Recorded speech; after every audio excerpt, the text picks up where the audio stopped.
Here we go now. Here we go now.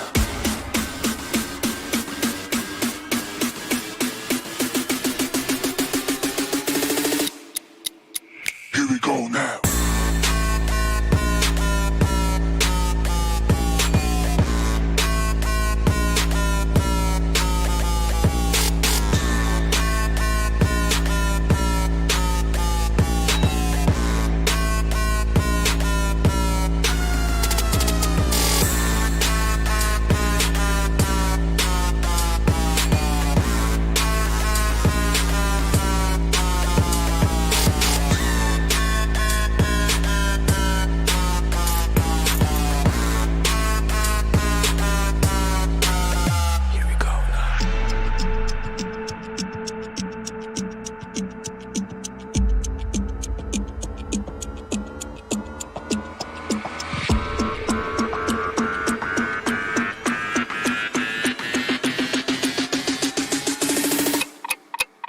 Here we go now.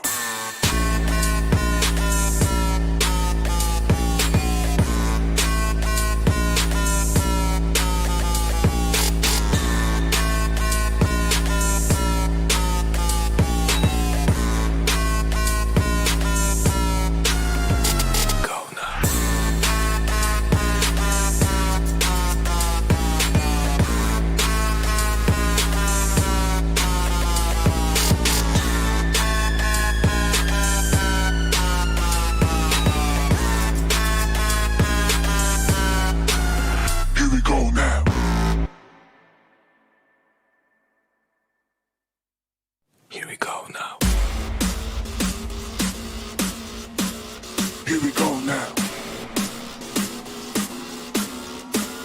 Here we go now.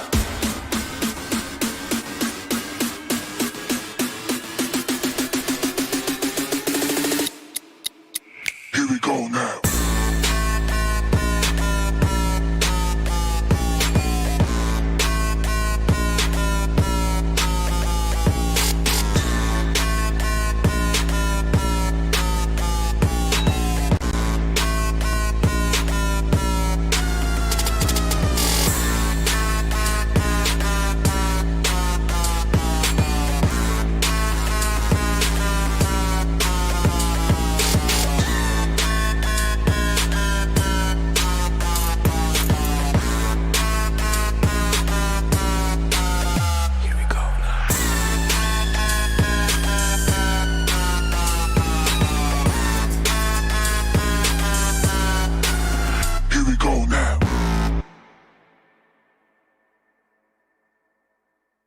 Here we go now. Here we go now. Here we go now.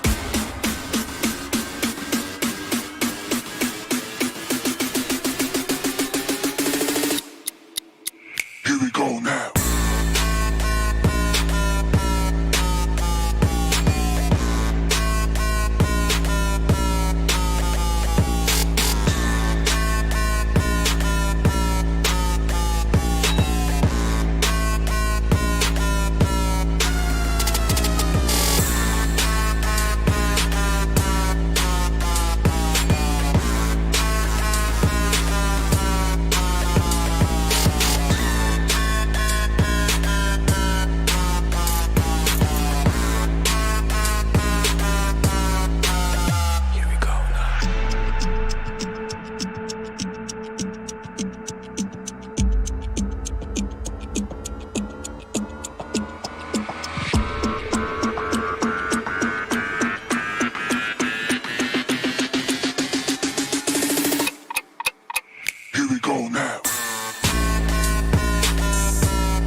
go now.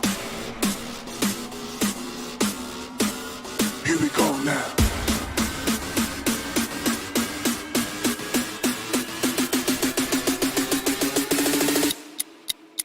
Here we go now.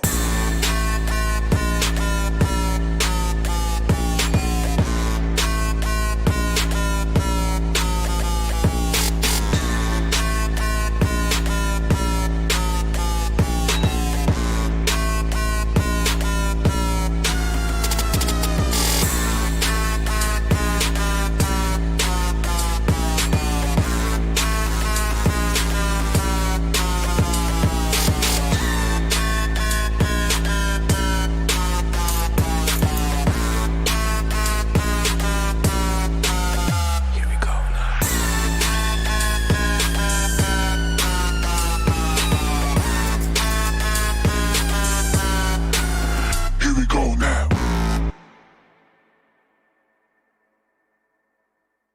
Here we go now. Here we go now.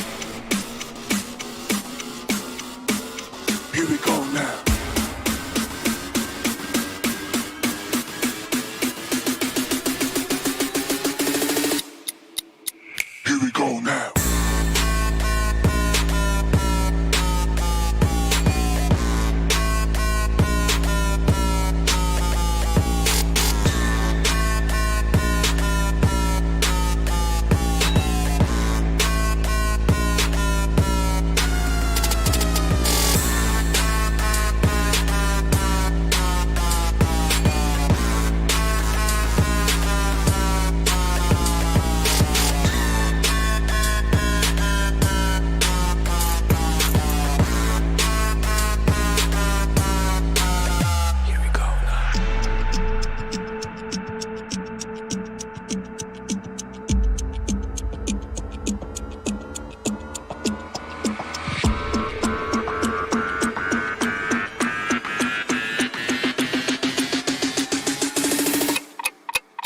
Here we go now.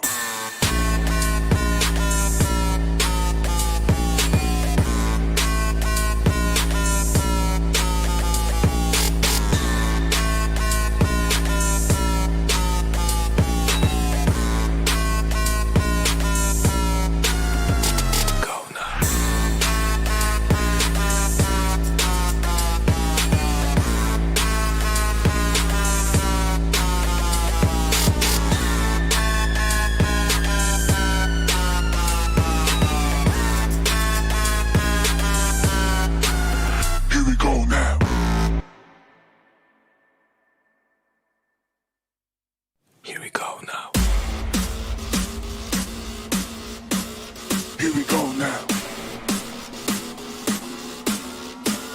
Here we go now.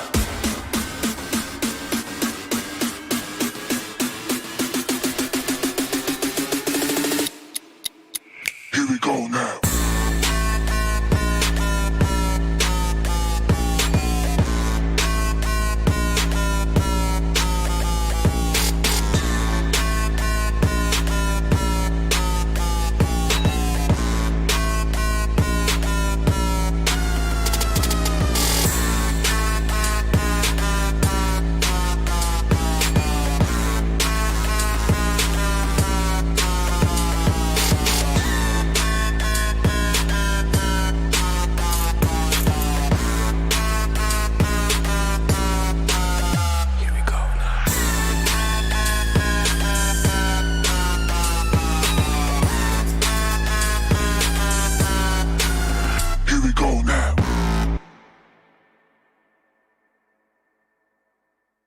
Here we go now.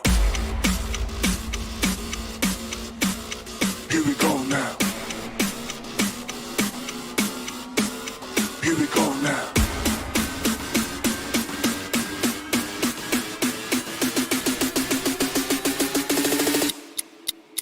Here we go now.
Here we go now.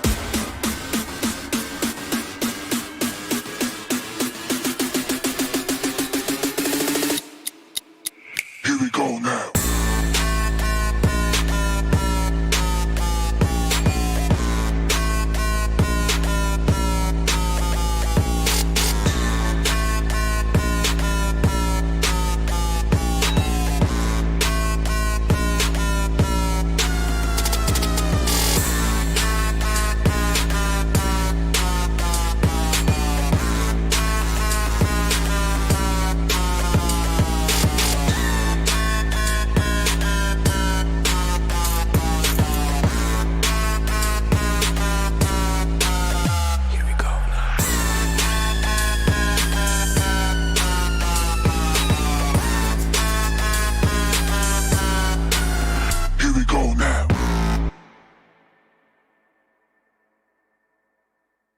Here we go now.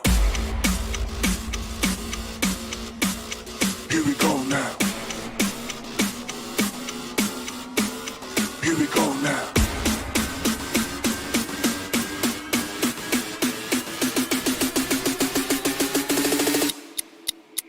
Here we go now.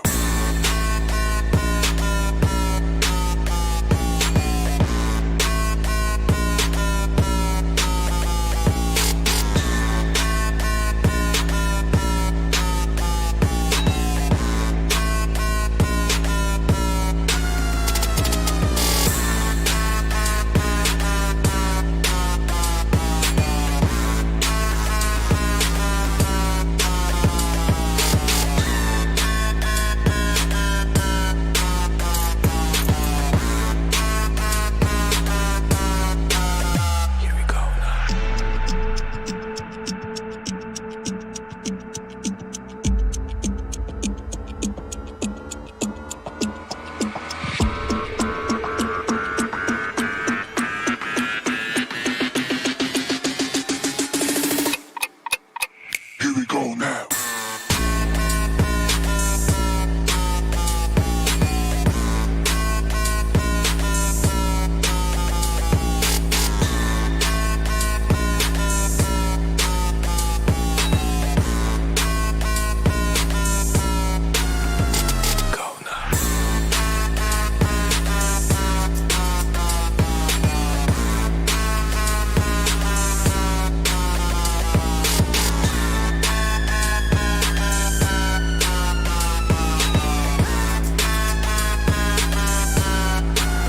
Here we go now. Here we go now. Here we go now. Here we go now.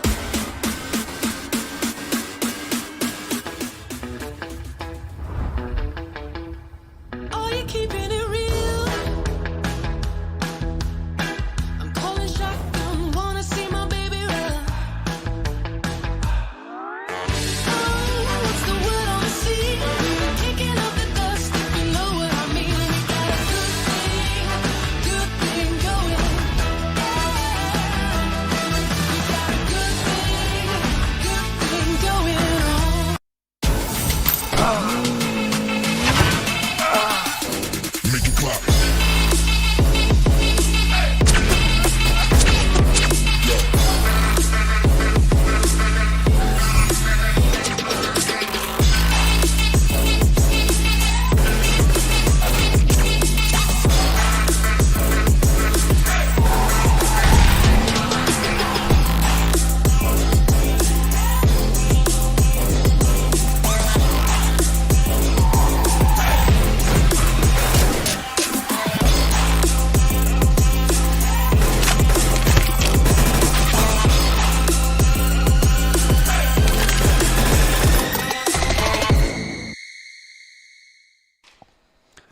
Hello guys and welcome to PUBG Mobile Club Open Fall Split 2021 sponsored by the Oppo F19 Pro. Woke up your fun and we are here for the South Asia Wildcards, and with me Ocean Sharma is here. How wooked up are you, Ocean? I am insanely booked up for this event. Just, think about it. PUBG Mobile Club Open, a start that just, follows up to a big road for the teams, and that too coming up from South Asia Wildcard. Well, talking about the previous South Asia Wildcards that we have seen, I know immense amount of talent is coming. Definitely, immense amount of talent is going to be showcased over here, and this is where the ladder starts. This is where the new teams, the underdogs, they get the opportunity to climb up the ladders and maybe become part of the upcoming PMPL. And so the journey begins from here. So we're going to keep a very close eye on them. And before we go ahead, Ocean, a very big shout out to our media partners as well, Nemo TV, and thank you so much, Nemo TV, for being the media partners here.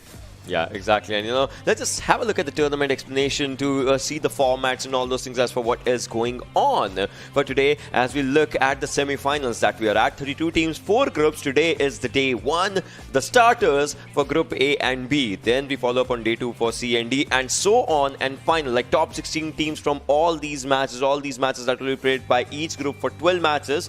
4 matches per day that are going to be happening. Finals, 16 teams, and this showcases the roadmap overall. Exactly. And I would love to see. I mean, I cannot put any one team out of the finals for now because the competition is fierce. Definitely, and all the groups over here, every single team is going to play 12 matches inside the semi-finale and 16 during the finale as well. So it's going to be very important for them whenever they get this opportunity to play against the group only once. They're not going to play against the same group twice. So it's going to be very important for them to reach out and understand this team. And we'll have a look at the prize pool now for the PUBG Mobile Club Open Fall Split. This is here in front of you inside the South Asia Wildcard region only. The prize pool is $29,200. First place takes away $3,600, the second $2,000, and the third place takes away $1,600. It really goes down with hashtags, but look at that. Even the 14th and 16th places, they get $800. Everyone's winning something, if not the prize money, if you just want to talk about it, they're also winning the experience, the exposure. I mean, group stage, everyone's getting $300 as well, plus the exposure, the understanding of the tournament. If they are here because they are in the top 32. Definitely, they are the top 32 teams of the region, and we are going to enjoy them, what they are going to do, and how they are going to go ahead, and how are they going to climb the ladder. But the point system on the basis of on which we are going to decide who is going to end up on which hashtag is right here in front of us now. 15 points for the chicken, second place gets 12, then the third gets top 10, and 1 point per kill. That is the most important aspect. And so all these teams, they've got to be passive as well, but they got to remember to take kills. And this is the starting, and just think about it, 13 to 16 getting you none, but we talked about the points. Yeah. I mean, I would love to see which are the teams fighting for the points. Definitely, and the teams that are going to contest today from Group A and Group B are here in front of us. Remember, Beer, Marvel, Zyrox, Alminum, and Sanhok. This is a team that we have remembered for so long, and let's see what this team from Mongolia is going to do today here. SDMZ also featuring over there, and these are some new teams. Team Struggle, NAIKON, and we are going to keep a very close eye on these teams as well. Zen has a lad Bugatti, and this lad, I mean, I know he has been looking really good right from the back lines as well. Infinity Club coming down with Ernie. We have heard this name, Resha as well. Max LND coming back again with Dilla, Aladdin, Luciv, YT, and Samita. All these players, WMG, Harry, Ramses, all these players. Pain Gaming coming up back again. All these names, we have heard about this, but then there are some new lads as well, and those new lads want to change the composure in their favor. Let's see if this time tournament is for the young bloods or for the veterans. Definitely, some of the teams have changed their play since the last time, and that is going to play a very huge impact. But coming to the schedule for the day, ladies and gentlemen, the match 1 is going to start in Erangel, then we're going to go to the deserts of Miramar, then the grasslands of Sanhok, and finally we're going to end the day with Erangel once again. So this is the schedule, and it's going to be pretty same for every single day. So let's see how these teams are going to perform. Erangel is going to be the key here as well.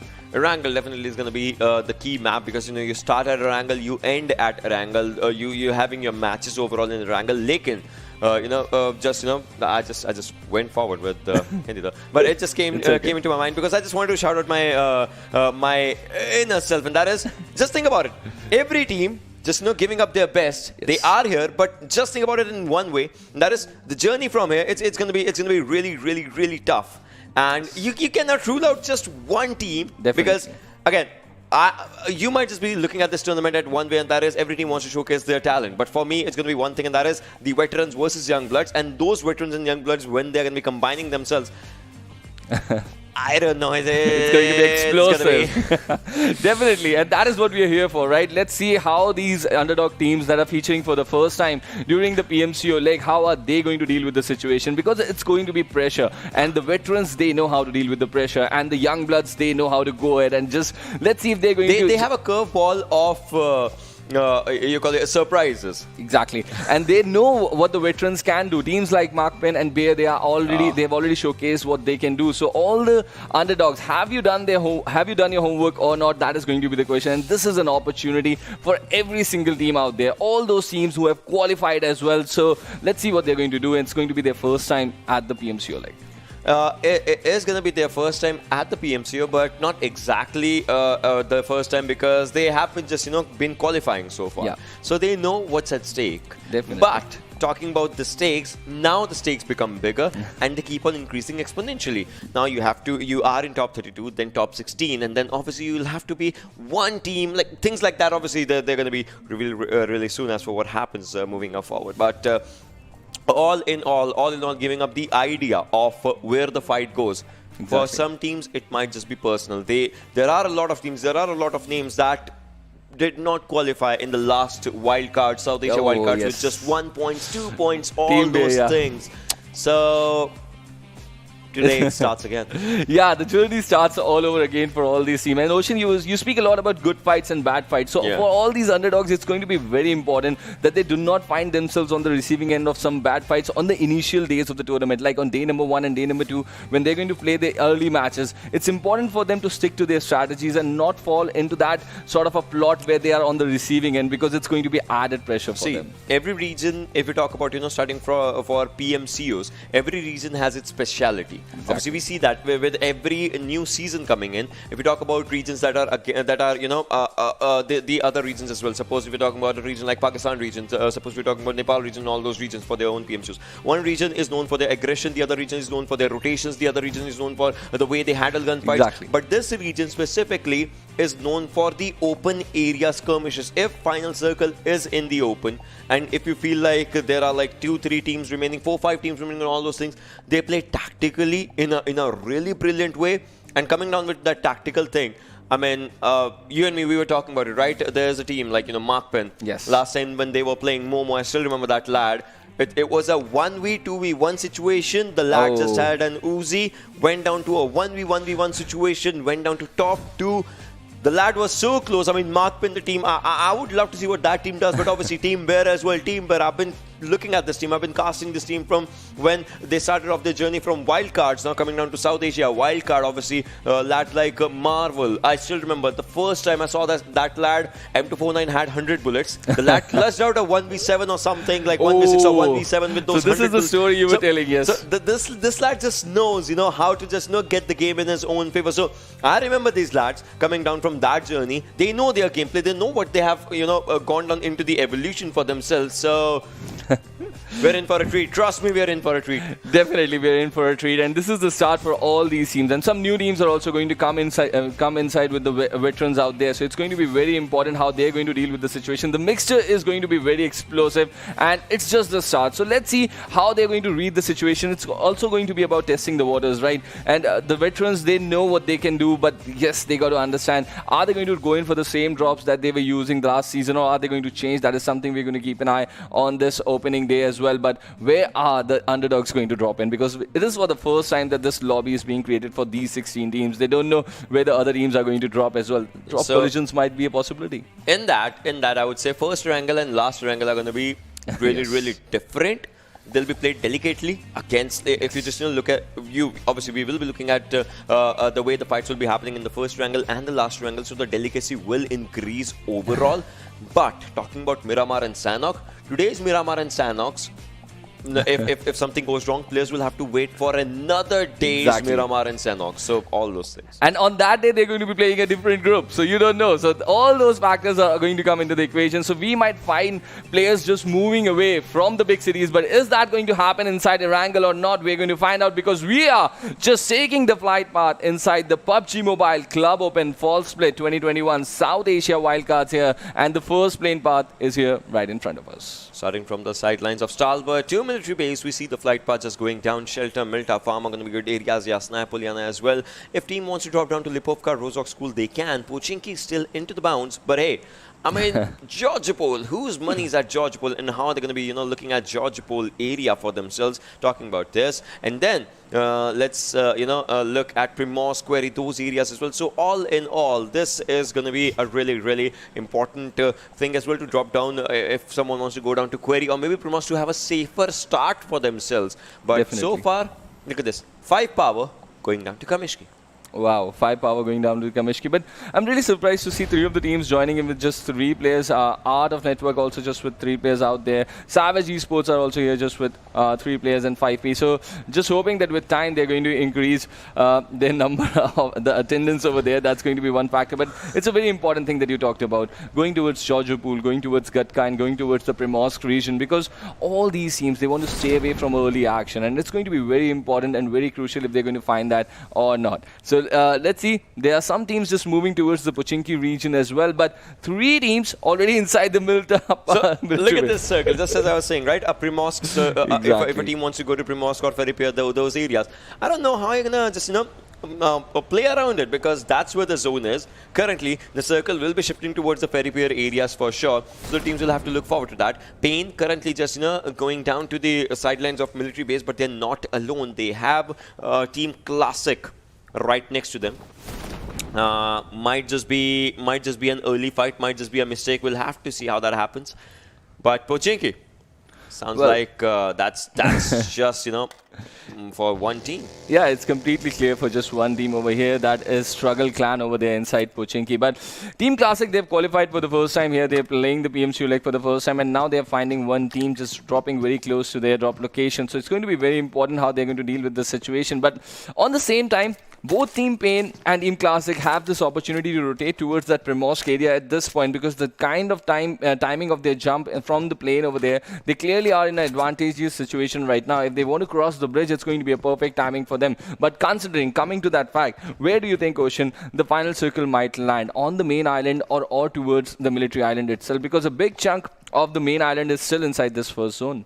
I would love to see the final circle just going down to the areas of Feripir. Obviously, that will be a good one. Just think about it. How will the teams just think about their strategies and how will they strategize? But well, I would say I'm not loving this one. Let's just have the lobby again because there is a slight rehost for the map and for the match. But so far, I mean, if someone knows that there were some enemies around them, exactly, I guess we might just see some changes in the drop location. This is the perfect setup, right? A rehost First at this game point. helps a lot. Yes, a rehost in Erangel. So they now have an idea who's dropping where. They now know exactly that there was a team. They would have seen the parachutes over there. So they get this opportunity to sort of rethink their strategies and just give a last minute brilliant touch to their strategies. And that is going to be very important now because this is rehost is going to be very, very important for all these IGLs. So what are they going to think and drop once again when the C130 flows over the map of Erangel? Yeah, and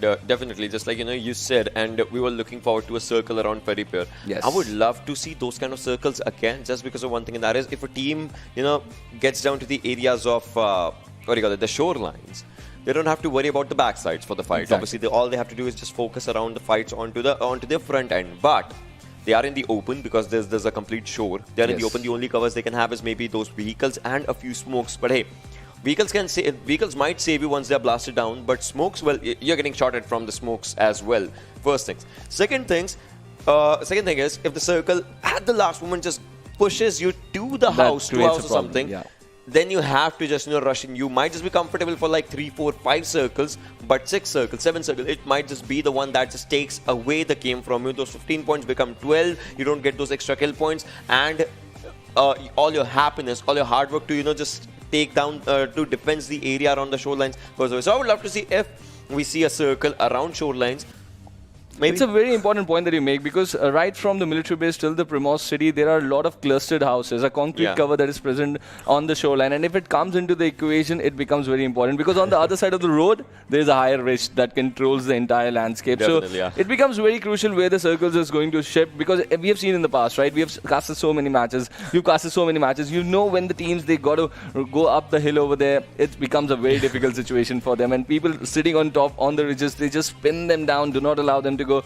So in this sort of a circle, it would be a smart thing to just stay towards the city till the last time if you can find a cover for yourself. But if the teams are going to be able to do that in this sort of a circle is a different story for some other time. But now we're just waiting for this match to restart between Group A and Group B. And this is the first Erangel that is upcoming. So Ocean, looking at this first playing path and this first military base circle that we have just seen rehearsing over here, that sort of a cluster being developed in a very early. So do you think all these teams have an idea where the other teams are dropping in? Because they're coming in from different regions, right? Some teams from Maldives, some from Sri Lanka. How come they just find that space for each other and just do not collide in an early game? I cannot understand. So in this, my theory, one or two things.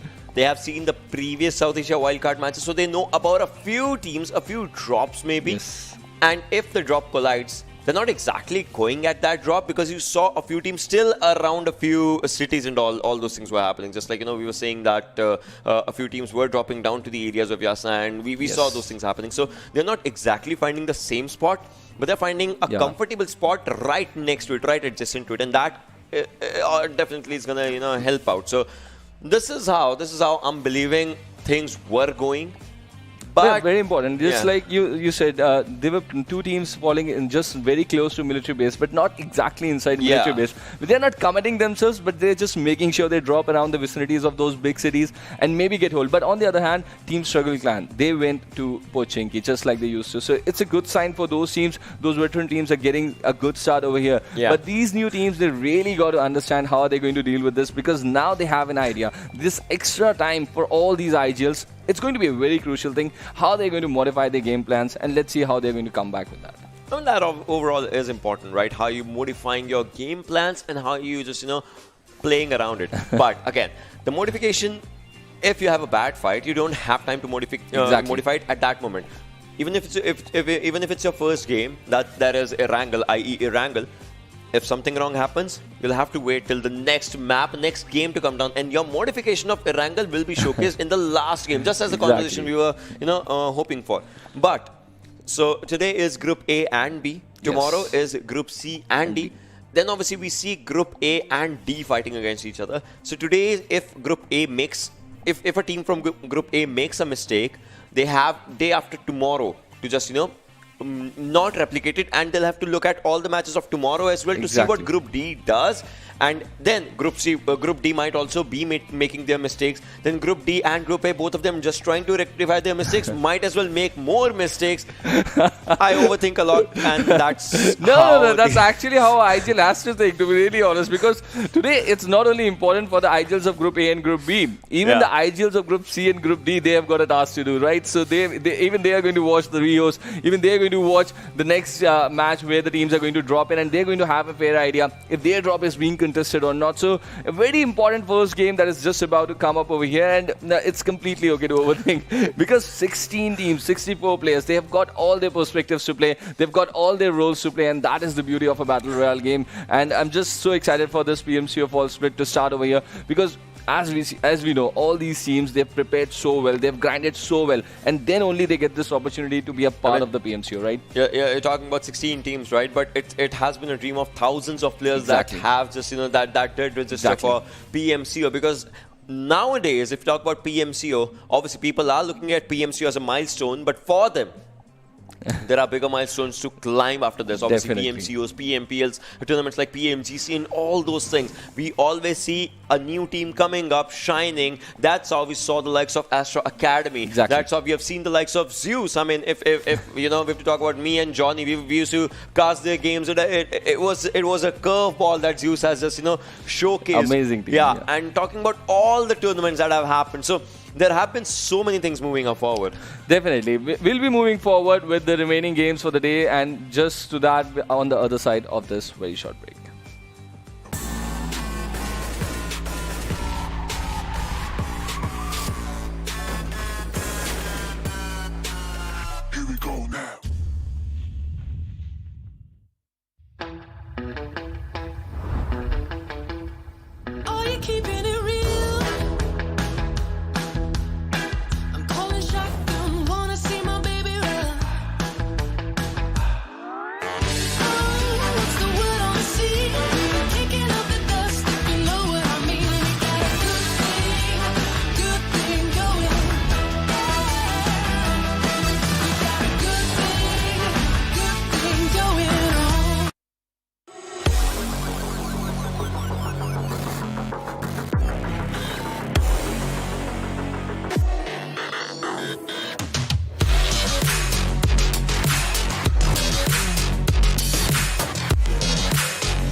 Hello guys and welcome back once again to PUBG Mobile Club Open Fall Split 2021 sponsored by the Oppo F19 Pro. I am Trooper. I've got Ocean here with me and we are just waiting for the game number 1 to start, the ribbon to get cut inside this year's PMCO. I would say we should have a name for our tour, right? You know, we're men in white. I mean, if anything, right? Little shade of yellow over here. A little shade of yellow. Men in white and yellow, but we'll figure it out. We'll figure it out. But yeah, we're going to be witnessing the match again, obviously, Yes. and that's going to be an important thing. And talking about the conversation that we were happening before we just went out for the break. No, we were talking about, right? We have 32 teams, but it was a dream of thousands of players, Definitely, thousands of teams, in fact, that registered for this tournament. Starting from there, we have been moving forward down to 32.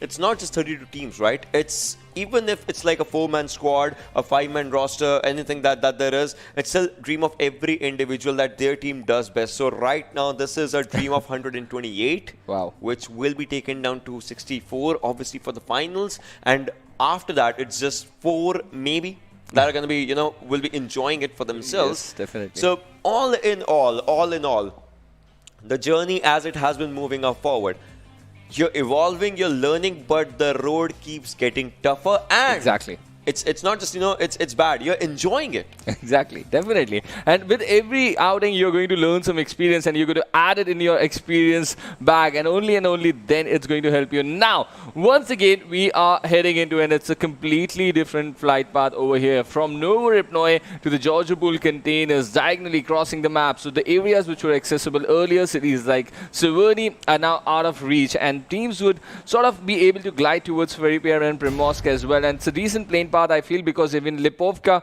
is glidable from this distance. Only Yasnaya Poliana looks just a little bit away, and Severny. So it's a decent start for all these teams, but there were teams lurking around the edges of the city of Severny last time when we saw the plane path over here. So let's see how these teams are going to adapt to this. This is the beauty of Erangel, right? Almost all the areas are glidable except that one city. This always happens, Yeah. right? Last time it was Georgiopol, this time it's Yasnaya. We have seen this happening. If this flight path is northern, then obviously military base. So all Yes. these things do happen. But right now, talking about this flight path, Look at this. look at the change. Yes. Exactly. Military base, only one team again. This is how dynamic teams will have to be. But Georgiopol, I would love to see if a team actually has Georgiopol for their drop location or not, because last time we did not see a team just dropping down to Georgiopol. So maybe not. I feel it might as well just happen in a while. But again, circle is going to be on the contestations. Of the circle is kind of the similar circle. I would love to see how that how it plays with the mindful teams. But this time we see a prison mansion circle, obviously going to end up around a shelter area.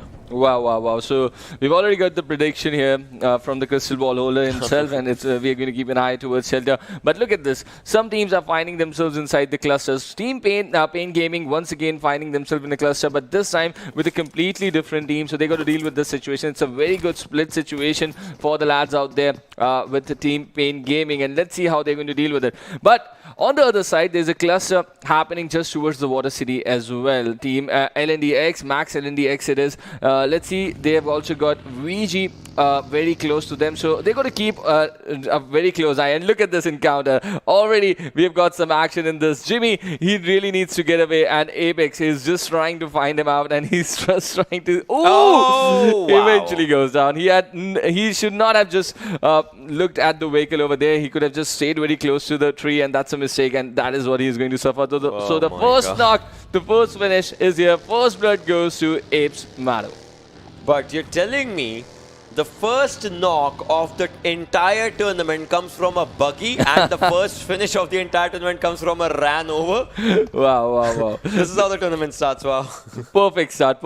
Who needs a gun, right? We have already got our buggies out there, and now they're going to pick up the loot, and that's really important now. So all these teams, this is Zen that have qualified over here. Let's see how they're going to deal with this. But the problems for Pain Gaming is not going to stop, because the different players now inside the vicinity. But look at this, he's able to surprise him. So the trade has been taken eventually by Demo for his team, and this is the equal trade-off that his team was looking for.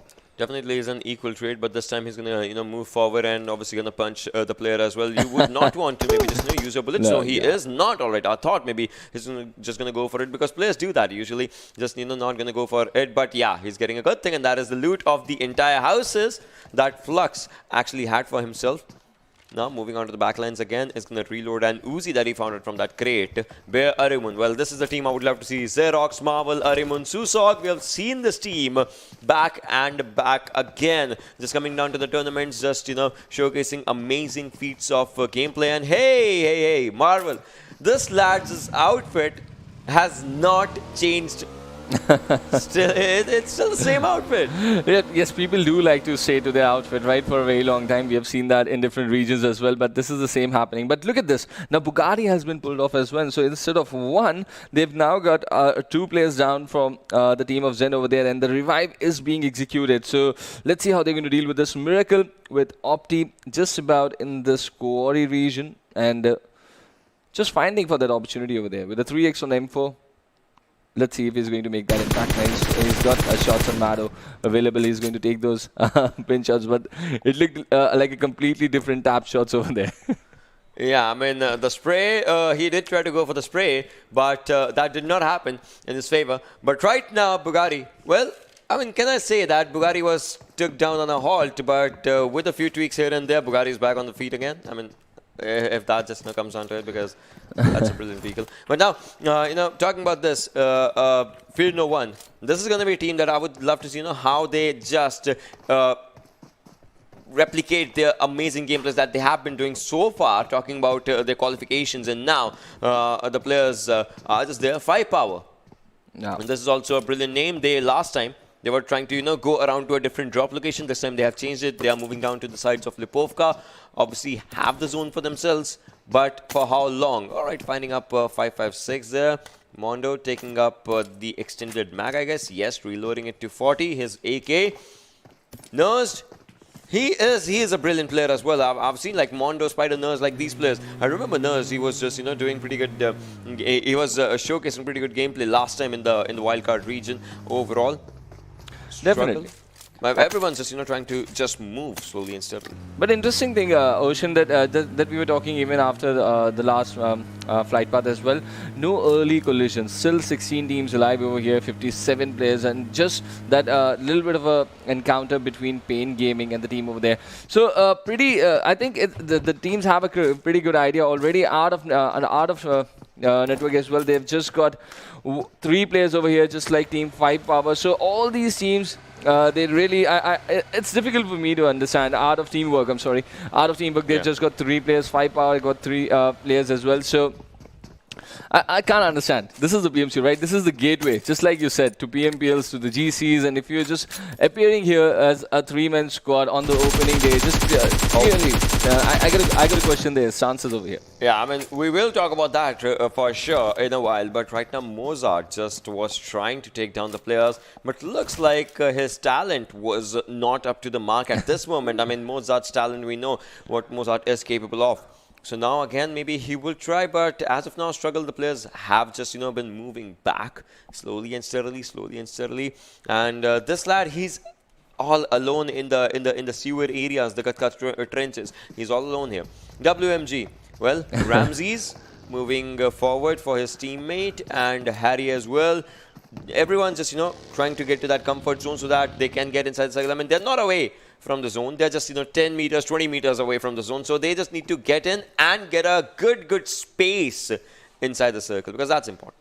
Definitely, it's going to be very important for them. And the initial loot has been done. We are just watching the 7.5. We have watched the 7.5 minutes of the game so far. We are watching the teams getting equipped now. Level 2 gears already for Rambo over here. He's got a Scarlet with a 4x on it, and I also can see, but he's hurting those vehicles out there as well. So it's a pretty clear stance. If we are not going to use the vehicle, we're going to pop the tires as well. So let's see. That sort of a strategy is going to work for them in the long run or not. But now, they've got a pretty good idea where the zone is. A few of the teams will be rotating in that went towards the Georgiopol area as well, and they got to make sure to find a good sweet spot for themselves towards the eastern shore where the circle is.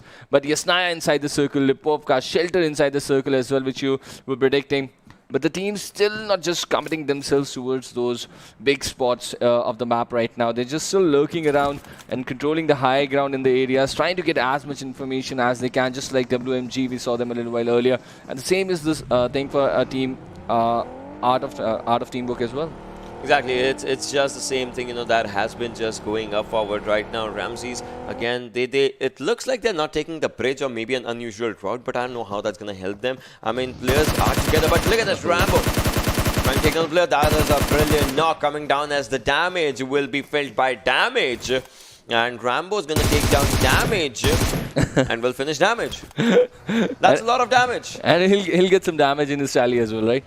But yeah, look at this. This is what I was talking about. Look at the map. Teams rotating in from the western coast over here. We have got a Pain Gaming still taking the damage from the blue. Apes taking the damage from the blue over there. Wow. But these teams, even one more team, Mozart over there, he's taking the damage. That is from Team NAIKON. And all these three teams are rotating late. And the shift of the circle has gone more towards the city of Milta Power. And Milta is a city which Team Bear, I believe, have been holding since the beginning and now are looting up and controlling the vicinities around it. SDMZ have also rotated very close to the city. And look at the Novo map.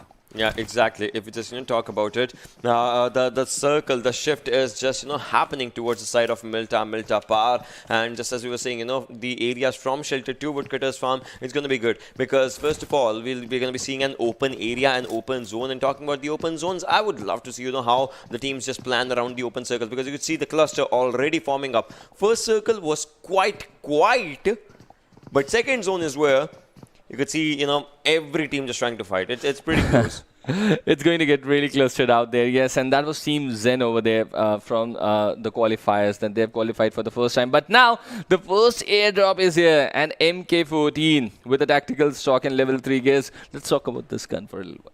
It's a brilliant gun. I mean, talking about it, just like you said, right? Obviously, in close range, if you have an extended mag and the weapon's on auto, you could just get one or two important, crucial frags. This weapon can be used alongside guns like maybe AKM or M4. Suppose if you're taking up a fight, you have 40 bullets, but all your 40 bullets just go down. You can just switch up the weapon, take up the shots, and can actually this can. If M4 did the damage, this gun can do the job over. That's the thing. But there's one more thing, and that is if you have a bigger scope, works as a perfect DMR. The thing is, when we talk about MK a lot, the first thing is it's very good in the close. The first reaction that we get is it's very good in the close. But we most of the players forget that how good this weapon can be in the long distance as well. So just like you mentioned, with a 6.6 or an 8x, it can be a perfect DMR as well. And you can get amazing results considering the amount of damage on this gun. It's a beast out there. And I believe in this region, if any of the teams are going to use this, or in any region, any of the teams are going to use this for the DMR action, they're going to get good results out of this. And using a Scarl 4x on this distance from Team Bear is definitely not the kind of idea I would prefer or ask the team to do. Exactly, just like you said, right? But at this moment, we were talking about the clusters that are forming up. Yeah. And we see Marvel trying to spot someone. I think he knows the location, or maybe not, we'll see. But Victor Gaming, I would love to see what this team does, because they have already lost down their one player, and this is a two-man squad. Being a two-man squad, already losing on one player kind of just becomes really tricky for you to just, understand the tactics of the entire map. And obviously, it's just the second circle, 12 minutes on the clock. So all in all, this might just be a waiting game that VG would want to play, but alongside them, where if they get a knock, they would obviously want to rush. They have all the players for themselves. But thing is, look at the clusters that's forming around them. Yeah, and coming back to the conversation that we had pre-game as well, there's a show there, a cluster of houses and a higher ridge towards the other side of the city. So it's going to be very important how the teams are going to station themselves. But for now, Team Bear, they look like they were moving towards the ends of the, they were moving towards the outskirts of the city, but now they've committed back inside the city of Milta. So it's going to be very important to keep their vehicles intact, with teams like Victor Gaming also now arriving at the city. And look at Watch My Gameplay as well.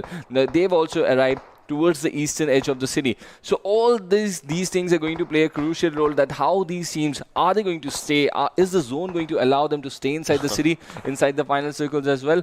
Or are they going to leave the city? Because it's going to be very, very difficult considering the fact the higher ridge very close to the Milta city. Probably till the next circle, they can have that breathing space for themselves. Just like you said, is the zone going to allow them? Yeah, for the next circle for sure. As you can see, the third circle has formed up, and in less than 30 seconds, the third circle is also, going to shrink down slowly and steadily. So once that actually moves out of the equation, out of the window, then obviously players will have to just think about what are they doing with it. Are they going to be just staying there or moving there? But look at that, Hype's taking down one player from Classic.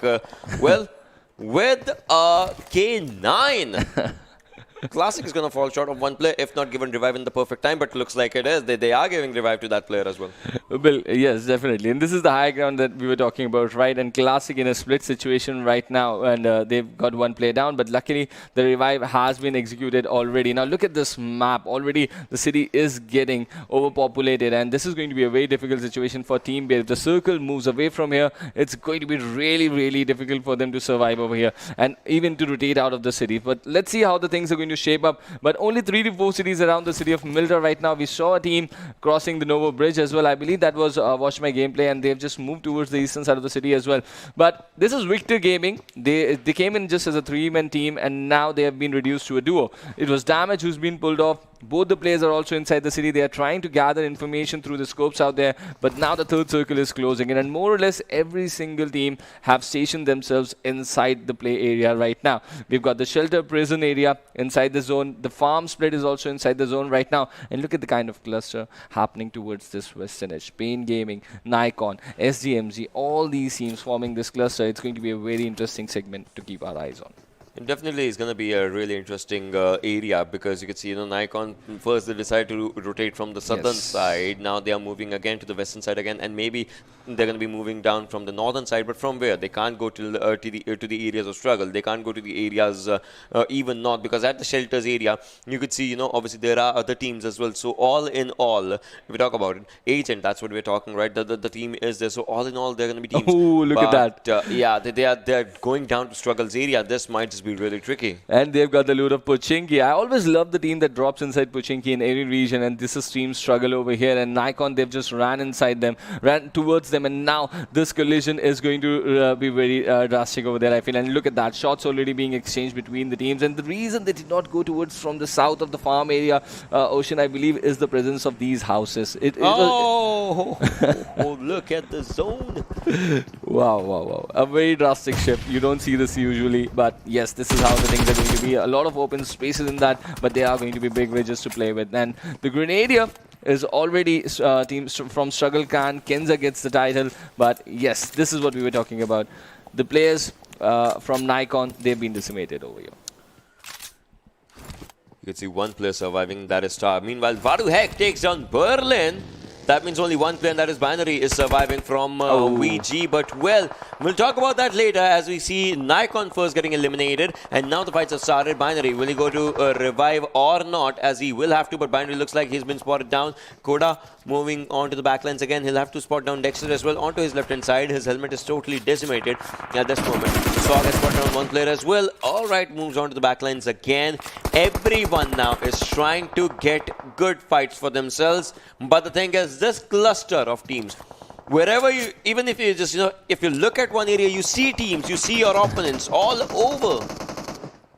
Definitely, and a big area of the Milta city is still inside the circle. If the next shift move towards the city, the things are going to get pretty crowded inside the city of Milta as well. But the 3 players from 5 Power, they are facing this challenge. NRC right on top of them. Ernie leading the charge for his team, and let's see how they're going to deal with this situation. Trex is very low on HP, but he's deployed the necessary smokes to cover the backlines, but a nade falls in from Mondo. Takes down a player over there. Multiple utilities being used, and the second nade, the follow-up nade, coming in and decimating the entire squad of NRC over there.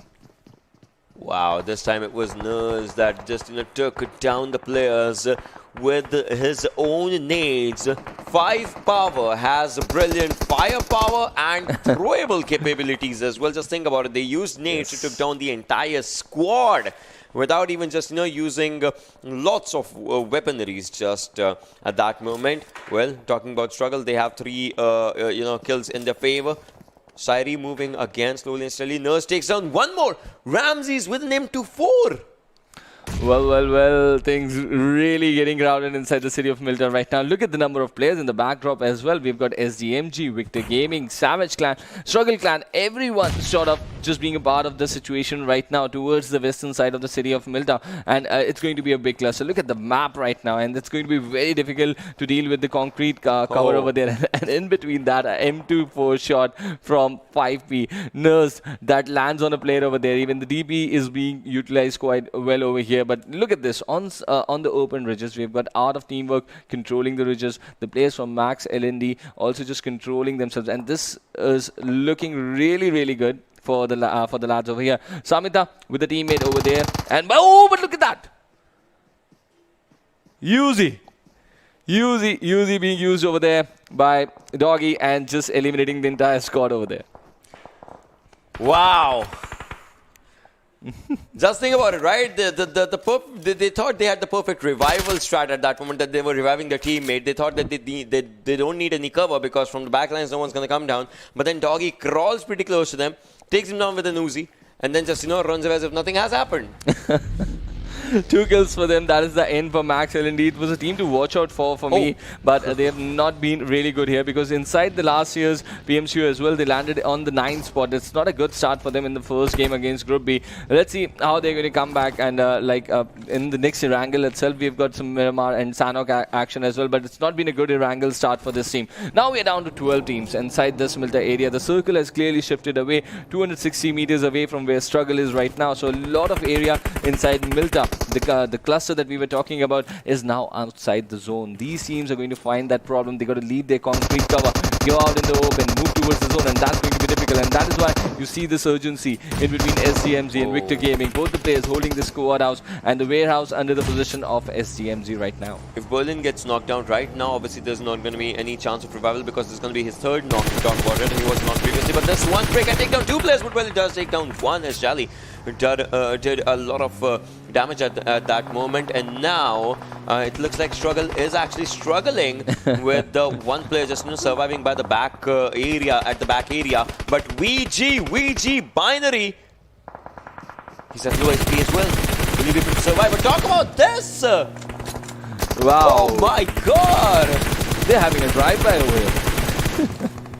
And they're getting inside the zone. Look at the southern part. And Bugatti right in front of them. They're going to take shots. Jelly surviving on a very low HP. Bugatti right in front of them. It's going to be a very difficult spot for SDMZ to survive because the city is just right behind their backs right now. They might just get spotted. So the use of smokes is going to be very, very important. But Bugatti opens them up with a nade out there. It's a difficult situation to deal with for SDMZ. And we know this team. We saw them even last time.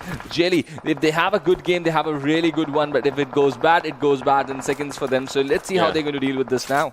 Let's see how they deal with this. I mean, we still have 11 teams and 29 players alive. We talk about number of teams and number of players overall. Somehow, SDMZ, Bugatti was able to stop those players, in order to just... the players did try to run pretty close to him, but now Bugatti has his own backup, and that is Maro, just pretty close to him. We'll have to see what happens as FN1. The players are still trying, but nades on Bugatti. Not a lot of damage though, but he does feel the wrath of the nade, so he moves on to the backside of that to vehicle. Another nade just coming down, falls short of the ridge, of the minor ridge, onto the left side. And airdrop. This airdrop can be a perfect bait for both the players, but look at that. Nisal from the backside takes down Jelly, who's taking the wrath of the players. And that is the ump on that distance. How beautifully this gun has been buffed in the recent update. But now, look at this. Shots coming, and a card ID shot. Perfectly captured by the observers over there. Oh! Hypes. Wow, it's amazing the way this guy is using this gun. Hypes. He's got sandbox with that first shot over there. Amazing connection of that bullet. But they are still inside the city. This is a difficult situation because the zone is going to start closing in on them. And they really got to leave this concrete cover right now. And they're going to find themselves out in the open. They've got the vehicles though, but it's really going to be a very tricky situation for this team now.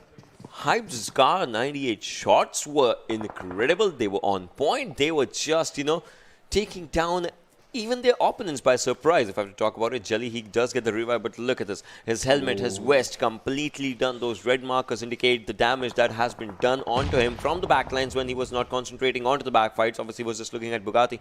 And Maro, just the players who are coming out pretty close to him. Bugatti just, on a halt right now, does not want to take up the fight. But this is where the circle is. This is where SDMZ is. And you look at the circle. The zone... This is one of the most unique circles that I have ever seen. Just falling onto the backsides of Milta, and the teams are trying to move forward. Look at this. Well, is that a nade? Is that a smoke? Well, doesn't matter. She will be taken down though. Hype's on low HP. Might be a mistake. Does not have a helmet. One shot to the head, and he will be done for. The players are coming. Mondo's just there. Mondo will be taken down though. Hypes, what are you doing? Instead of just doing a good gameplay, still surviving. One bullet takes it down to 40.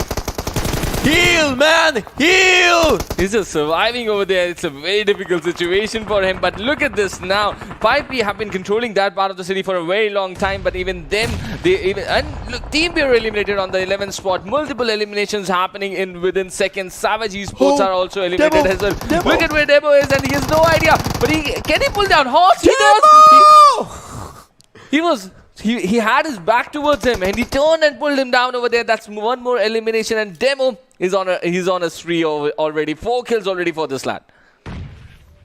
In the last 30 seconds, so many things happened. That was surprising, yet was sheer brilliance at the same time. With one player surviving with 1 bullet and 1 sliver of HP and taking down 1 player as well. That was amazing. Demo, in just 1 container, 2 players ran past him and he finished both of them just by the next. That's even better. So every single fight is trying to top down the other fight overall.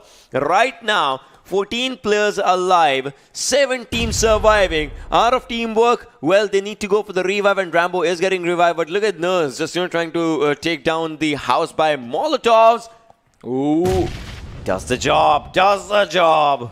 Ooh, is that 5P over there? Yes, with the Molly over there. They're looking just so amazing over here. It's just a 3-man team, right? And they're getting the results, just like we were talking before the show that a team got good results with the 3-man team even last time. And this is exactly what 5P is. 5 Power is repeating sort of over here. But SDMZ, they're still here. Bugatti is still here. These ridges are still inside the play area, and teams are just clearing the clusters outside the play area right now and trying to get their space inside this a white circle over here. But look at this. There are teams all towards the edges right now. But SDMZ, they are going to be under some threat now because Bugatti, Team Zen, they got to push forward. With the zone pushing in, the blue lines pushing in from behind, they got to make that opening. And now it's time. They're deploying the smokes out there, just trying to cut down the vision. And you might just see a rush coming in from this team. They need this rush just, in order to just clear out the back line so that they can take up a good fight. Looks like Bugatti's moving forward, but he will be shut down. Maro as well. That's a brilliant shot. I mean, talking about a 2v3 situation, obviously, the team with 3 players have more of the heads to just combine for themselves. But Miracle just take down Jelly, and this is Jelly's 3rd knock. Needs to get that heal up again pretty quickly if he can be healed up. Spider now trying to look at Miracle's area. This actually can be a 5P's game. Just think about it. All these 3 teams are fighting against each other, in which 5P is just sitting down, but now Spider has been shot at as Spider was moving about in the open. He comes back again in. But look at Kitty's HP. Needs to heal, and then with Spider, needs to find up a decent safe spot because they're still kind of outside the circle. They're playing from the qualified slot, the team of EvoX, Agent 47 KD over here, and they've got 2 players inside the final circle. It's going to do their confidence a hell lot of good. But 5P, just look at for how long 5P have been controlling that area. But Spider health was so low. He's been picked off there by a Demo from that distance. The trade has been taken, but this is looking good for even Pain Gaming out here. Another team decimated. They are out of the contest. We are down to the top 3 teams inside the first match of the fall split South Asia Wildcards, and 5P, Pain Gaming and SDMZ fighting over here on the open ridges very close to Milta. They definitely are, but the thing is, 5P, this is a team with the old lads coming up with each other. You know, Spider, talking about Nurse, talking about Mondo as well. So this team knows what business means at this moment. This is the final circle. They are not coming in the fights. They're waiting for the other teams to take up the advantage of each other and the fighting situation so that they could get the kills at the final moments. We'll see if that happens or not. A perfect Molotov was thrown by Miracle, but it did not actually hit down the players, but it was onto the sideline. Sam and Psycho pretty close to each other as well.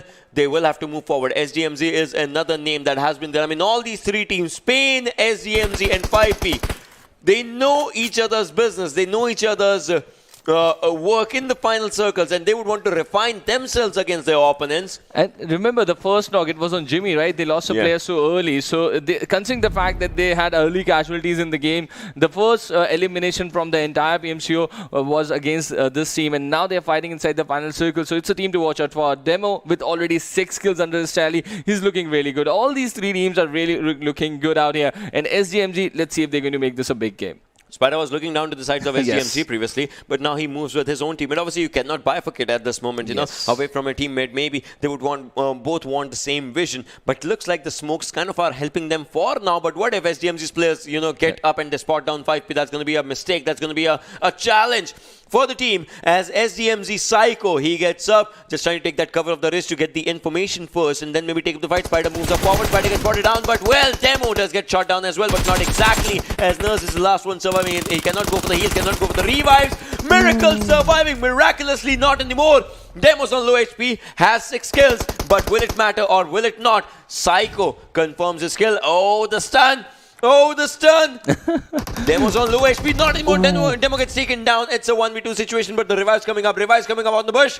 Revive gets taken up. A 2v2 again. Spider needs to heal though, but Psycho and Sam, they are trying to pinch it down their opponent with Nurse getting the first blow on himself. Spider barely surviving. Will have to take up the fight, but not anymore. Will be shut down. A brilliant start to South Asia Wildcards.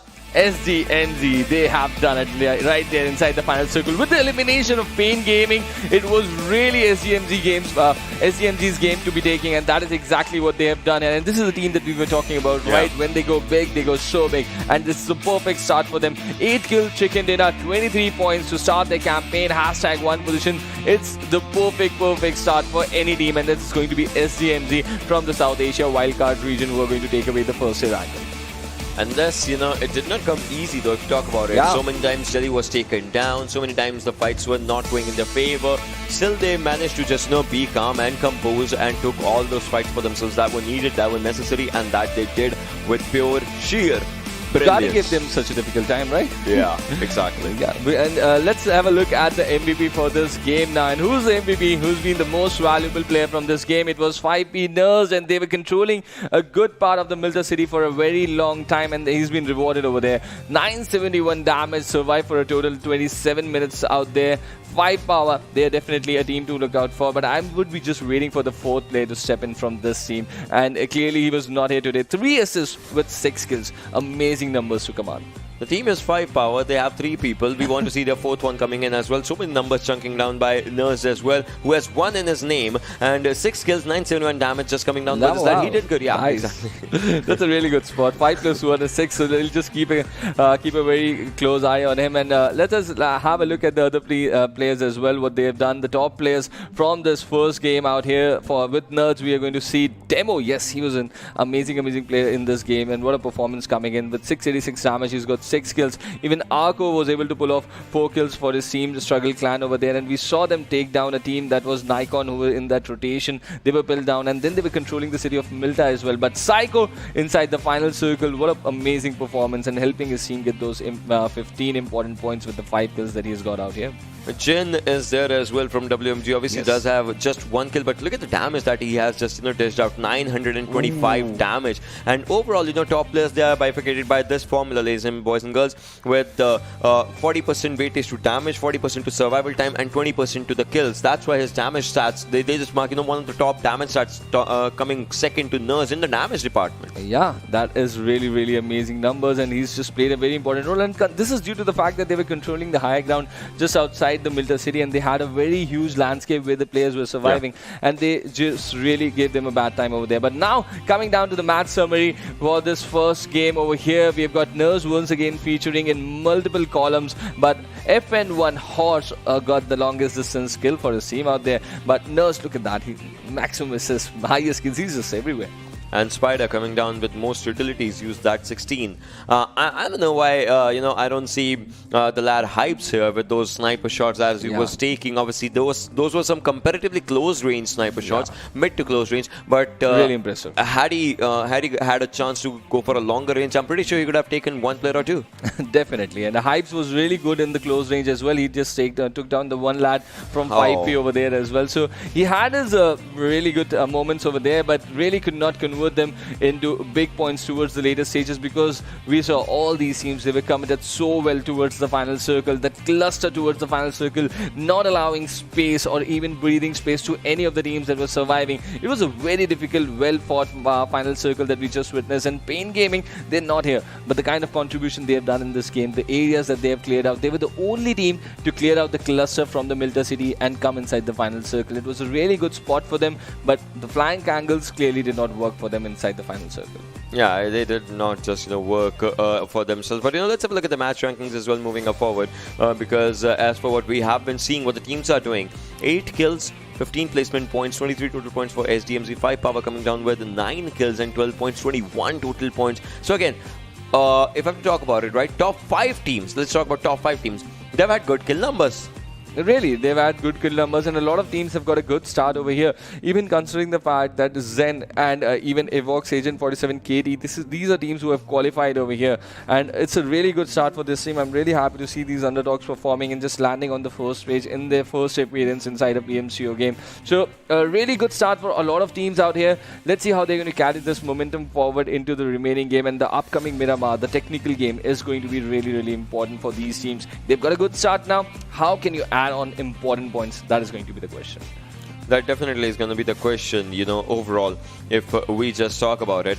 But now, from top 8 moving up forward, I would say there were a lot of teams that were just, trying to take up the good fights, but that did not happen in their favor. And again, we'll be having that conversation. Out of teamwork, they had good fights for themselves. Yes. Savage eSports, they did try, but they could not, capitalize on the placement points. Obviously, if you're taking up the fights, that those things do happen. Pain Gaming, if we just talk about this team, 7 kills for them. Yes. They did. It looked like they were struggling for the start, but that did not happen moving up forward. Max, L&D, Infinity Club, and NAIKON. I mean, these are the teams that did not get any kills, any placement points for themselves. So yeah, those were some things. Definitely. But Team Beer, the big guns getting shut over there just with 5 points in this game. They really need a good comeback. But the Oppo F19 Pro moments are going to be here shortly, where we're going to witness some good highlights, some good gameplay action that were executed here. And this is the initial knock. And Pain, they lost their Jimmy in the very first knock over there, and that was really not a good sight for them, but they came back, right? They hurt Team Zen over there. They got 2 kills from them instantly, and later on inside the final circle, they showed really amazing colors. 7 kills in the overall for Pain Gaming. It's been a wonderful match for them right from the very first moment, but let's see how they're going to carry this momentum. And other teams like Team NAIKON, they were just very confused in their rotations, just like you mentioned, did not move in from the southern part of the city of Farm, and that really did hurt them. But this is the moment where 5P started to showing their colors, and the utility users, 16, there's a reason to that. Yeah, I mean, definitely there is a reason to the amount of utilities that they just popped up for themselves. But this is where Jelly was also just taking up a good fight. Just think about it, he was chasing down the players to get those potential knocks and confirmations for himself. And SDMZ, they were looking really, really fierce right from the get-go. Obviously, Jelly, he was knocked a couple of times, but Hypes, wow, takes down one, moves forward, takes down the second one. This lad was brilliant. And now again, Mondo just rushes in. He takes him down as well, just waiting for the perfect timings. He really did, and that was really nice to do over there. But even Hypes had a really good match, just like with this Ganesh. But this was a moment. Demo, he turned around and pinned that player. That was Horse very close to him. He pinned him down so close. It was an amazing, amazing finish. But yes, that's going to do a lot of good confidence to the lads of Pain over there. But coming back to Miracle's performance as well, 6 kills for him, 4 kills for him with his teammate getting 6 over there. They've really got a good number of kills in this opening game. It's going to really help their confidence. But this is the moment where SDMZ, they created a flank angle inside the final circle, executed it perfectly, and they got the important 15 points out of this first encounter. Definitely they did have, but upcoming games might just be even more difficult. I mean, they're not going to be that easy. And speaking of upcoming game, we are going to watch the next game in Miramar, but on the other side of this very short break.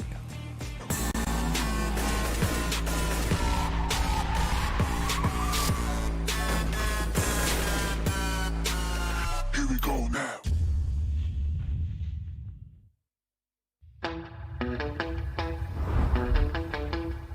Oh, you're keeping it real. I'm calling shotgun, wanna see my baby run. Oh, what's the word on the sea?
Hello guys and welcome back once again to PUBG Mobile Club Open Fall Split 2021 sponsored by the Oppo F19 Pro. Wook up your fun, and we have just witnessed a wooked up Erangel game over here, and now it's time for Miramar. Exactly, it is time for it. But just talking about the next map, I would love to see again every team starts from a fresh start on one thing, and that is their drop locations. Exactly. But they start on the other thing in a known-ish way, and that is they know each other's gameplay, they know each other's game style. They kind of are getting familiar with the game sense, but the earlier you do is the better.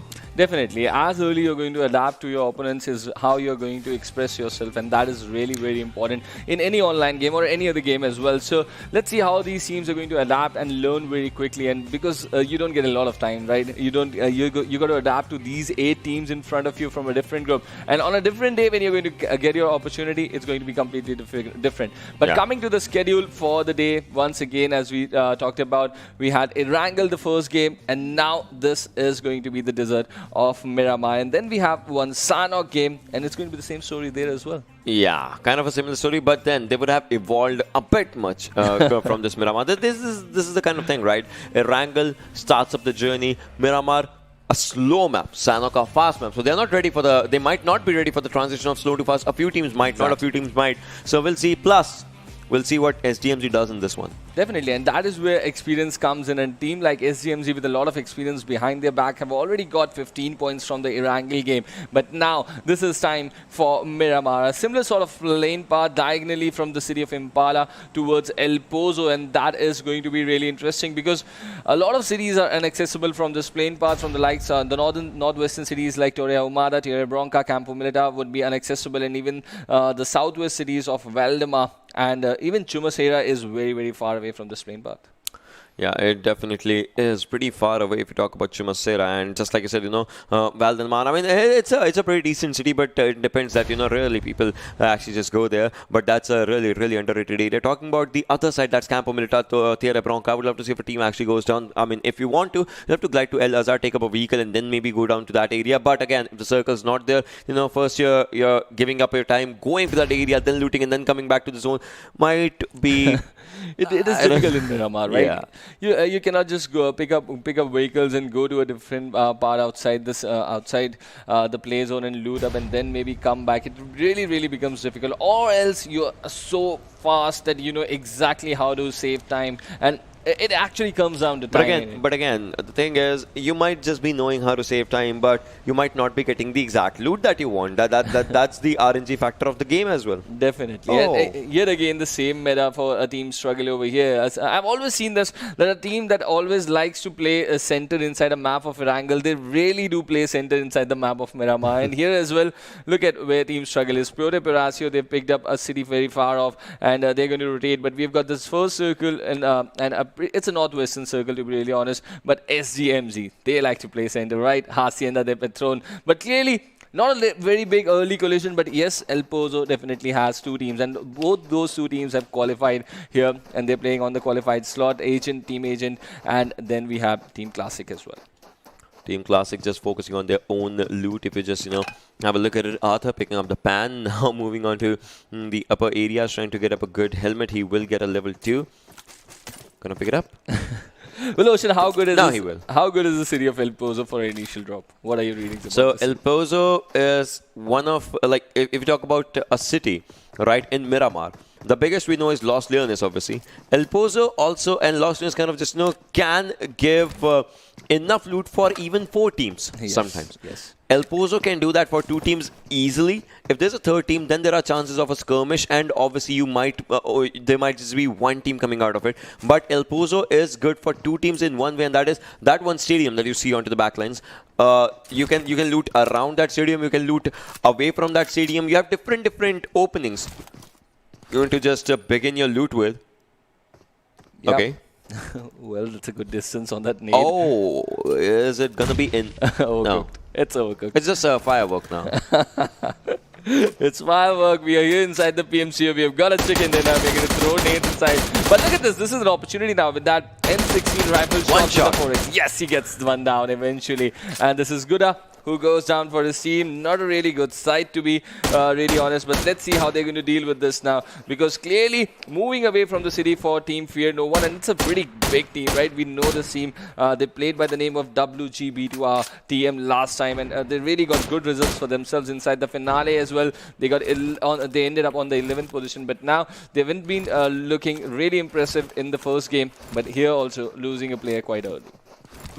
SDMZ just, carrying forward the momentum that they had from the previous game. Previous game, they got the chicken dinner. This game, they are starting and getting the first fight for themselves. So all in all, the team is looking brilliant. The team is looking good for their own composure. And we'll have to just, see as for what happens once they actually get into the fights.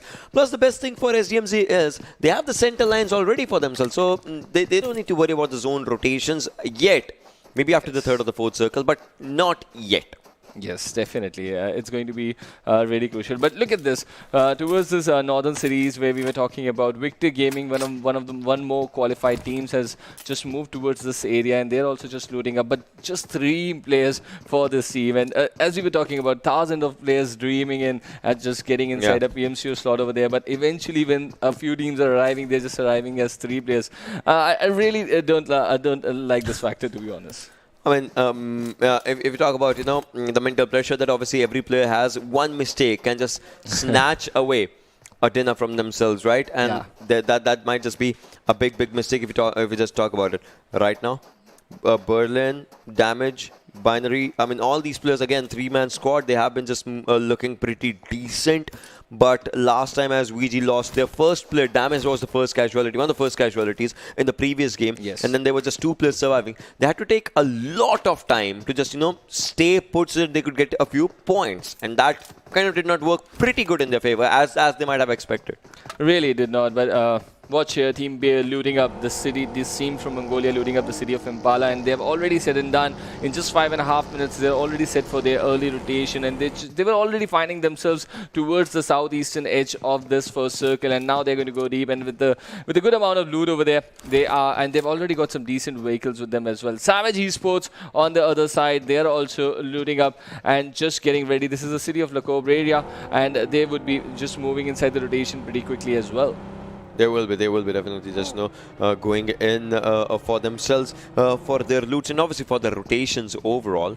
Hype's looking for that Khan idea. He did, I don't know, that was the most thing I get, but I guess, but he did spot one.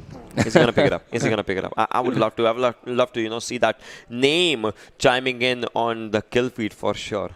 Definitely, he's already shown glimpses inside the first game, right, with those 2 shots, back-to-back shots connecting on different players. So he's an amazing sniper to watch out for. Let's see how he's going to impress us in the Miramar game, because this is how we put it, right? This is the map for the DMRs, the map for the sniper shots over here. So it's going to be really interesting how these lads showcase their long-range skills over here, because we know this map, right? You really got to control the ridges, get as much information as you can, and those big scopes actually on this very wide landscape give you a big control if you're good enough to utilize it.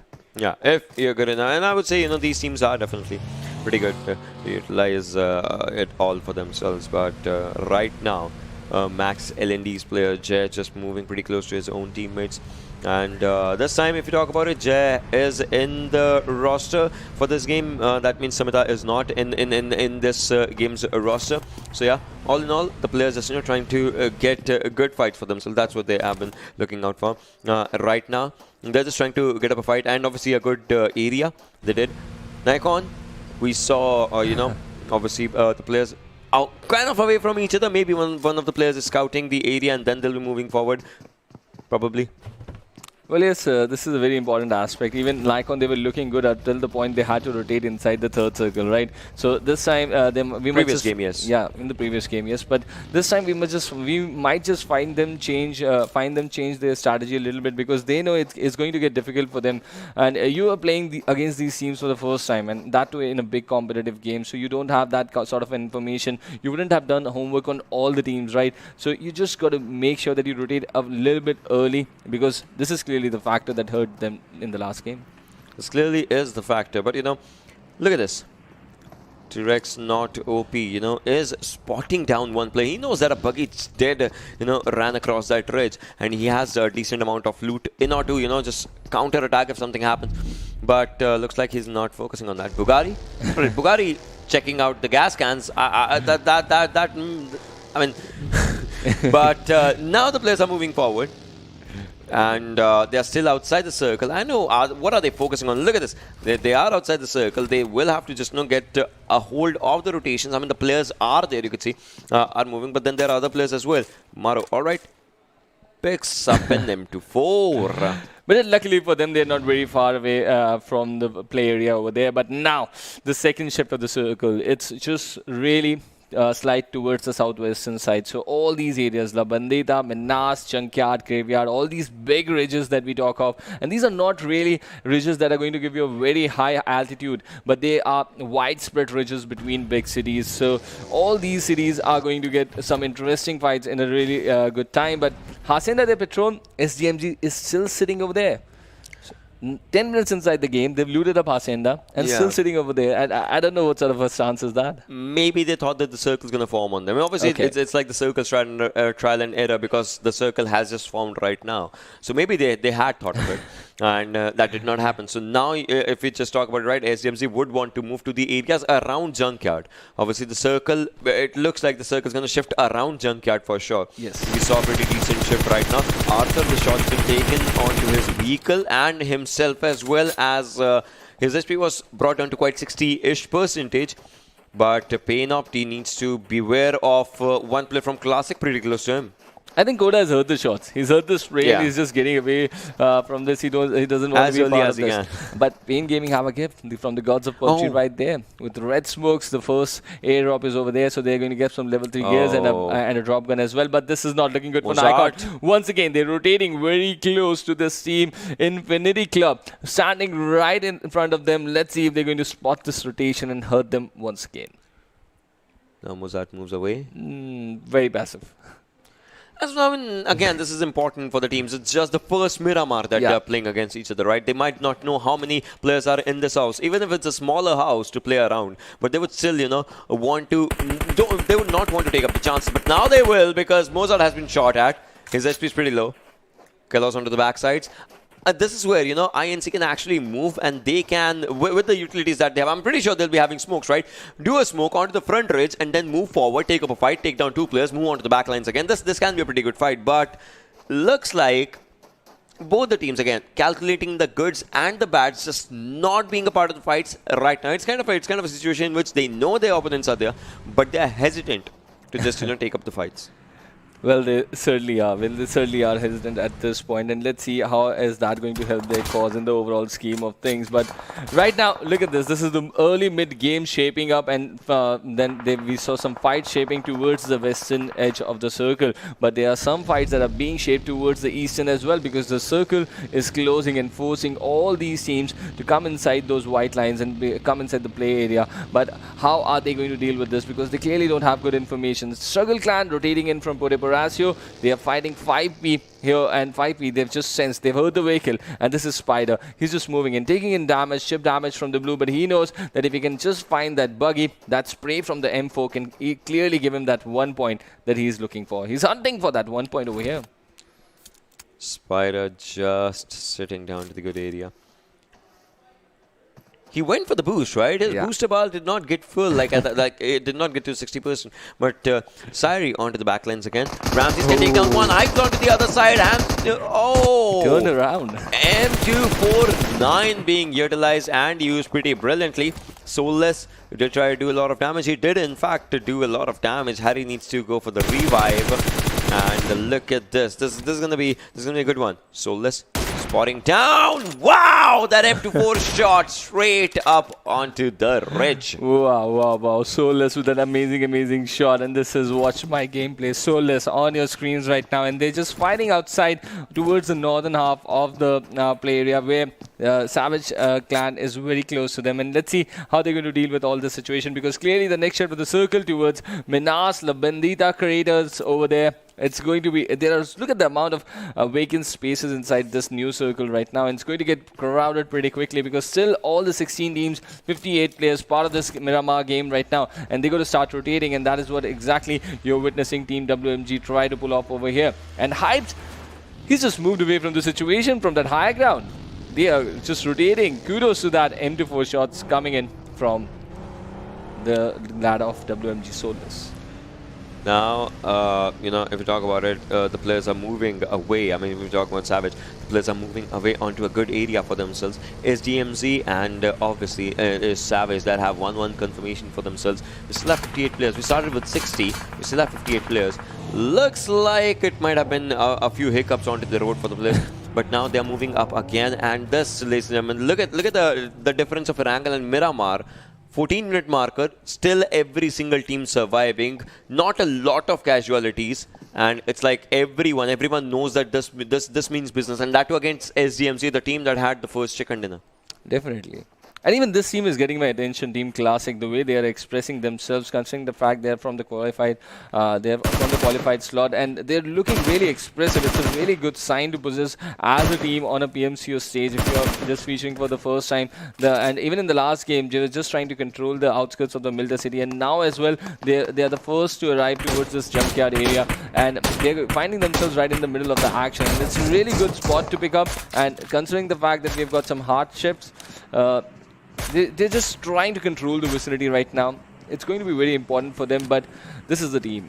MAX, LND, eSports inside the vicinity. We know how experienced this team is, but look at that. Another Car 98 shot coming in, this time from Victor Gaming.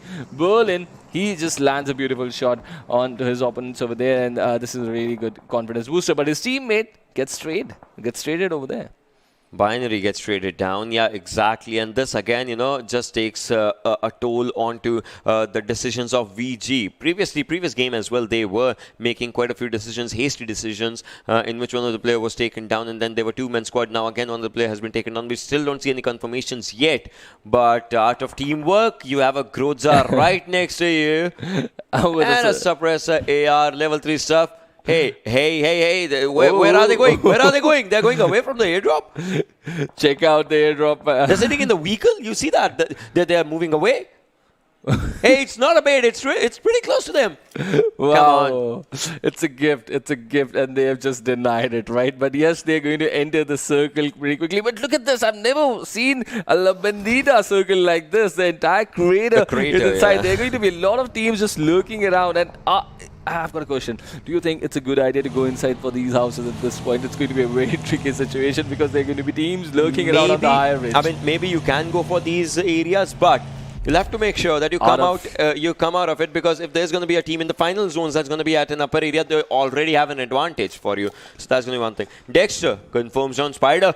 Eddie, watch your back. He does it in time. He saves himself. And he's jumping and pumping the air as well. Wow. But he gets away. But art of teamwork, they have gone for the houses inside the La Bendita crater. It's an early decision. We're going to find out how important it is going to be for them to hold on to that concrete cover inside the higher grounds, because if they have to move outside, they're definitely not going to get the chicken dinners, because it's a very place falling down. WMG getting eliminated. Jin getting picked off from that vehicle rotation. This is Team Beer who is hurting them. It's a really good start for Team Beer, considering the fact they did not have a very good last game.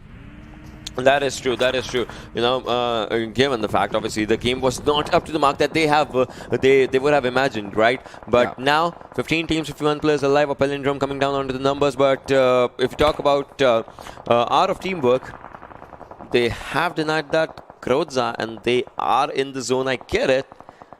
But what's going to happen once they go for the fight? But Koda takes down Eddie, this time not making any mistake against Eddie, as Eddie will be taken down, will be taken out. SDMZ, this might just be a blow that they were not expecting. This is really interesting. Even Pain Gaming and even 5P have deployed themselves. Look at Star running pretty close to his opponents. A good nade actually just coming down. Will the nade just pop up and take them down the player? No, it does not, as Aladdin heals himself. 2v3. This is going to be a brilliant one, because they're getting shotted from the backlines as well. And that's why the smoke clouds very close. And let's see how they're going to deal with this. Agroza inside Marvel's hand as well, making some damage over there. But Star running out in the open. He's going for the ridge. Is he going to make it? He might just, but he's just applying that very good pressure and takes down J. Star with that M249. Now the nade is out. It's going to be a very difficult situation for Max LED. But they are, eventually taken down. Takes down Star. And now they have just good control of the situation and they're going to regroup. But the problems are still not over for Max L&D Esports. They've got still opponents lurking around themselves. Let's see how they're going to deal with this. So if YT was 1 HP, he heals himself and now he's going for the revive. This might just be a big breather that the team needs at this moment. I mean, kudos to him and his teammate, the way they were taking up the fight. But Kora meanwhile takes down a toll on Jelly now. SDMZ looks like Classic is just, dishing out every single piece of damage that they can onto SDMZ as SDMZ gets eliminated. A team that got chicken dinner in the previous game goes down on 15th position with just 1 kill. They have 1 point overall, that means. That equalizes a lot of things over there, and that is going to add some pressure on the lads of SDMZ as well for the upcoming Sanhok game. But this is Team Beer going on a good song over here. So getting some kills. We saw one of the teammates holding up Agroza getting some kills for themselves, but Team Classic Koda also making regular appearances inside the kill feed. He's looking really good, and all that action is developing towards that really big ship, and those houses are going to be a very tough decision to now justify, because look at this. Team Beer, have they been eliminated? Yes! Struggle Clan eliminates them on the eastern zone. This is pure domination coming in from Struggle Clan, and they've got multiple kills that they are holding up already, and it's a big team that they have shown the doors outside to. Definitely, but we just saw, VG has a very good area. The team has a very good area for themselves around the zone. They don't have to fear any fight right now. What they can do is just, all the fights that will be happening onto the cluster, as you can see on the map. This is where the fights will be happening. All that team has to do is play a waiting game, and they would get good placement points. And then in the end, if they go for the fights, they can get good kill points as well. This nade is a good one. This nade is a brilliant one. As Art of Teamwork's Rambo gets taken down. Oh, there was another one. He barely survived his own teammates, his nade. And Ocean, all these fights are being executed inside that Labandita crater on the houses, right? That concrete cover. And we were questioning if it would be a wise decision to go there or not. But clearly there are multiple teams over there. And look at this. On the outskirts, on the craters, there are 2 teams as well sitting patiently, because they know it's just a very good situation to be in. They have got a good height. But the problem is they got to deal with themselves as well. So they got to concentrate towards these houses. But there's a little part of this houses, this concrete cover that is still inside the zone. It's going to be very difficult for these teams to come out, but if they can manage to clear out and come outside, it's going to be a really good shelter for them in the next circle as well. It definitely is going to be a really good shelter for them if we talk about it, but Fear No One gets eliminated as well. We have 11 teams and 30 players surviving with the cluster, still holding on a lot of players. We talk about 5P, we talk about Pain, we talk about INC, and obviously we talk about Art of Teamworks' players. Onto the backside, you can see Max LND as well, with Jay just taking up a toll with the zone for himself. An M24 shot coming down onto the clusters. This team, this region, I would say, is brilliant with snipers. Last time we saw Car 98s, the quick scopes coming up onto the moving vehicles as well, and obviously onto the houses. And this time we are seeing, because it's Miramar, we are seeing a lot of M24 knocks just going down. Resha taking down Lucy Whitey with an M24. Again, M24 coming down into the equation. Now the circle's going to form up. Well, this is going to be an eye-opener. This zone is going to be an eye-opener. Well. Oh, right onto the craters over there. That is going to be a really, and that edge is going to be really important. Only, I think, Savage Esports is going to find themselves controlling the northern edge of the circle right now. It's a very difficult terrain to play. Not a lot of big cover, so you might not find a lot of teams fighting inside the final circles, because either some of the teams are towards the eastern side of the ridge and with no big cover to play with, but on the western side there are definitely some ridges for these teams to play with, and that is exactly where you can see Struggle Clan trying to survive. But they got to deal with Team Savage Esports as well, who are holding the high ground. So the opportunity is clearly there for Savage Esports to make some big kills out of this situation. But are they going to deliver or not? That is going to be the thing. But the massacre, the chaos, that is inside these houses right now, because they know they have got no more concrete cover inside the next circle. And look at those teams: Infinity Club, Pain Gaming, 5P. They're all part of it, and they're all under this radar right now. It's not going to be a good situation, and this was just about to happen. Oh, look at this. Look at this. The players are moving, but Damage can spot all of them out at this moment. A good nade being tossed around the area. Flux did get a lot of damage from Damage's nade, and he gets his confirmation with that one nade kill. And now Damage wants to go with more damage as he's going down with the Molotov. That's indeed damaging players onto the back lines. He goes with a weapon, and it does the damage again. He goes for the confirmation, does the damage again. This is where this lad is shining, and just as we talked, right? VG, they had a good area for themselves. He got 2 kills, but this nade. Oh. Very close, very cool. And this is what I was talking about. Towards the eastern side of the ridge, there's not a big cover to play with, and Damage clearly using the terrain beautifully out there, and it's a good thing that he's still surviving. But now, players being taken down by Struggle Clan, and Savage eSports players are being pinned down over here. And on domination is Pain Gaming's Opti. He's already got 3 kills. He was part of the cluster. He's still there, and that's a really good thing for his team that he's pulling off, because he's the only survivor for his team over there. Even Kenza is on domination. He's got 3 kills as well. But look at art of teamwork.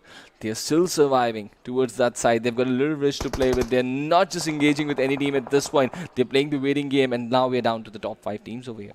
We are, and with that, the next circle shift is what we're going to be seeing. Look at Syri. He's been spotted down. Binary is just there. Arco as well, Kenz as well. Everyone spotted. He transfers it to a 6 times. Goes for the spray, does the damage, but does not do the job. Syri onto the backlines again, just drops down instantly, knows that they are being shot at from the backsides. Goes for an instant cover and a smoke as well. Dexter moving pretty close to Binary onto the other side of this ridge. If they actually spot each other, they would want to take up the fight, but now Binary's location is compromised as the shots he was taking. I think it was... this is a good position for Damage for this time, and once again the split situation they are playing with right now. One of the lads just concentrating towards Struggle Clan, the other lad just looking towards the eastern side where you can fight the lads of Team Zen trying to make an appearance. This is going to be very difficult. Another nade just coming in, taking away almost 25% of his HP over there, but this is once again Bugatti inside the final circle with his teammates. So back-to-back appearances inside the final circle for Team Zen, for one of the qualifying teams over here. It's a really good performance, but now they're deploying themselves. Zen, one of the lads goes down. This is Resha from Infinity Club, who's been pulled down as well. And the last player, Bugatti, just trying to get that revive inside the final circle, but he realizes the zone is just behind his back, so he got to move and leave his teammate behind. But look at this, the players being pinned down. That is art of teamwork. They were surviving inside that shack for a very long time, but Struggle Clan, they have just completed Savage from that area, and they are now taking control. Now they cannot get out of the shack. I mean, the circle has been taking control on the players as Doggy falls down. There's going to be another one. The casualty, if the zone just starts, taking control, and you could see there's just one lad remaining, and that too is taking a fight against the circle. It's going to be really, really difficult. If we just talk about it, 4 teams surviving, 7 players alive, with one more coming down. That is Infinity Club, 3 teams surviving. What? Still outside the zone, still taking a toll of the circle, still wants to confirm his skill. Does not give his skill though, but does the damage at the end. This is where VG is looking really brilliant as they do take down one more. Binary! Damage will be the last one surviving. Yes or no, as Binary is on just sliver of HP. He needs to heal, he's going for the healings. But does he have enough for himself against Dexter? A Grodza. Damage gets spotted down, gets taken down. Binary, it's his time now. Damage did what he could do. Binary, the last lad. Well, no. Struggle. And Struggle Clan, a team that looted up Porto Barasio, a team that dropped inside and Pochinki and Erangel, getting 15 points out of this Miramar encounter, and they're going to be really, really happy with the 10-kill chicken dinner and landing themselves, stationing themselves on the #1 position in the overall ranking. A perfect start, and by the end of the second game, where do you want to be being Struggle Clan? On #1. That is exactly where they are.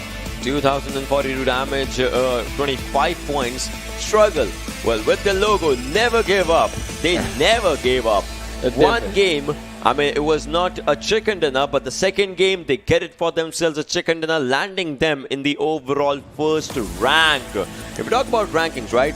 Now we'd love to see what SDMZ, where do they go? And this is also a team that is qualified inside this PMCO. So it's a very, really good start for this team, and imagine the kind of start for this team. But now let us have a look at the MVP for this game, this Miramar game, and it is Kenza from Team Struggle, just leading his team beautifully out there with 6 kills, 691 damage, and it was really amazing how they just executed that fight against Savage Esports on the higher ground, and the way they managed to just keep alive all their 4 players really helped them inside the final circle. 25 survival time coming down for the lad. 2 assists, 494 healing done. I mean, given the fact it is Miramar, given the fact you're getting more kills, given the fact you are dealing damage, you will be going for the heals. I mean, if you're shooting, someone else is shooting at you as well, right? So 494 healing done, almost 500. That just summarizes it. But overall, Kenza played brilliantly, and he and his teammates are the main reason that the team is at the first position right now.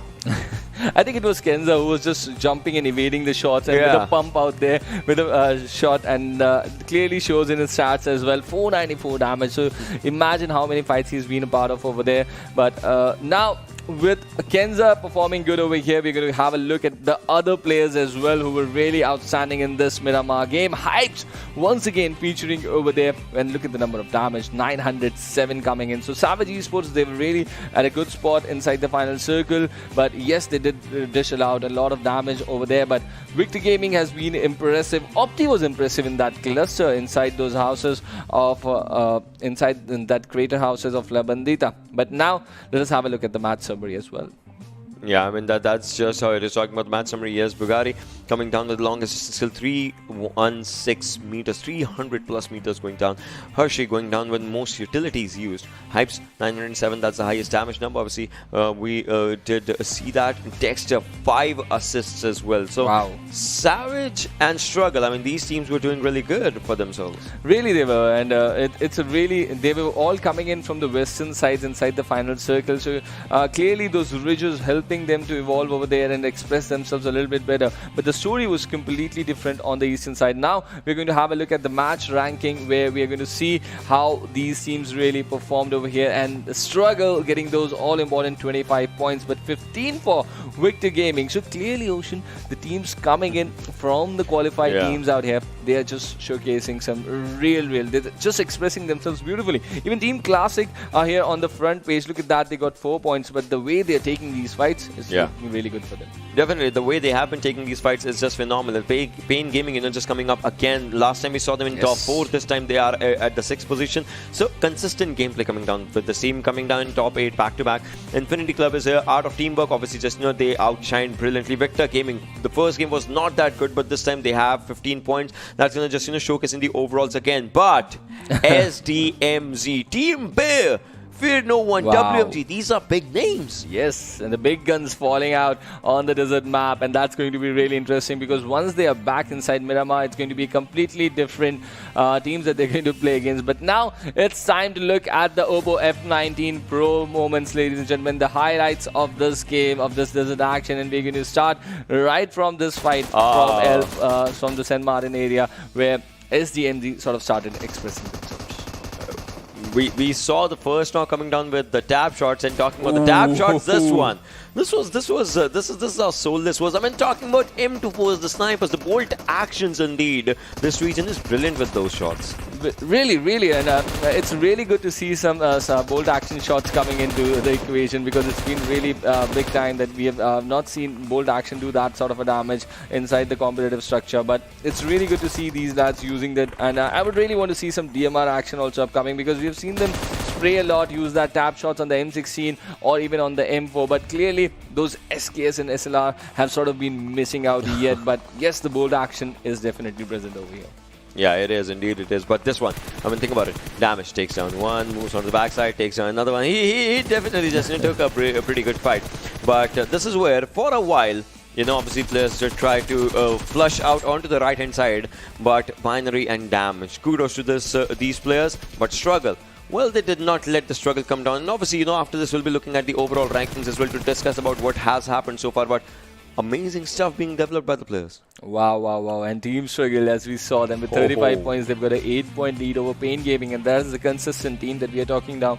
Without any chicken dinners, they are inside the top 2, and SDMZ, kudos to the chicken in the first game, land themselves on to the with 24 points. But they're being challenged pretty good by yet another consistent team, that is 5 Power, and they've been really amazing with 5 Power, playing with just 3 players. 3 players, 5 Power on 4th.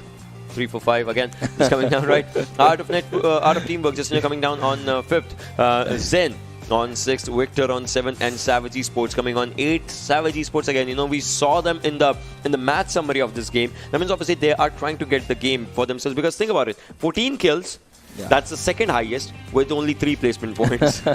So Savage Esports, the message is clear out there. They are savage. Yeah, they are savage. They really need to hold on to some bridges and just hold on inside the final circle. And I believe these 3 points they got in this Miramar game only. So they did not get any placement points in the Erangel game as well. But the teams from the qualified sheet are really doing well over here, and it's a really good sign. But the problems are still continuing for teams. The big guns, Fear No One, Beer, WMG, Max LND, these are not where I was expecting them to be on the leaderboard. So really, it's going to be an uphill battle for them. Still in single digits, Team Beer. Let's see what they're going to do in the remaining of the 2 matches today. Obviously, we will be just seeing all those things, but Miramar has happened, and now obviously we know what map's coming up. That is Sanhok, but on the other side of this very short break.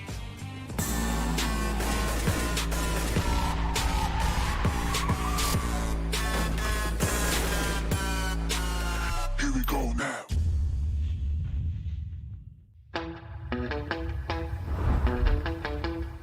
Are you keeping it real? I'm calling shotgun, wanna see my baby run.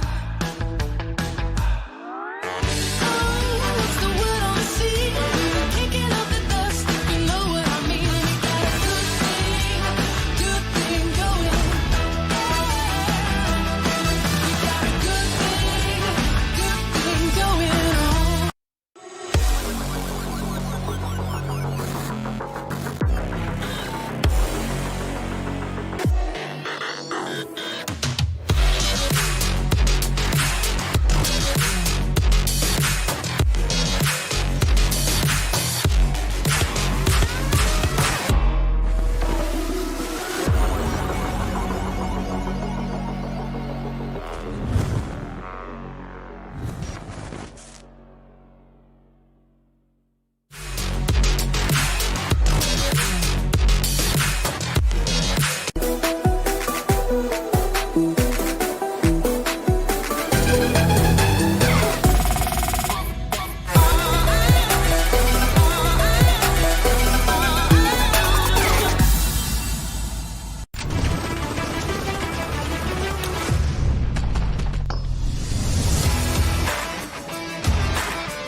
Hello guys and welcome back once again to PUBG Mobile Club Open Fall Split 2021, sponsored by the Oppo F19 Pro. Woke up your fun, and we're really wooked up after these first 2 games, one inside Erangel and the other inside Miramar, and now it's time for some Sanhok action.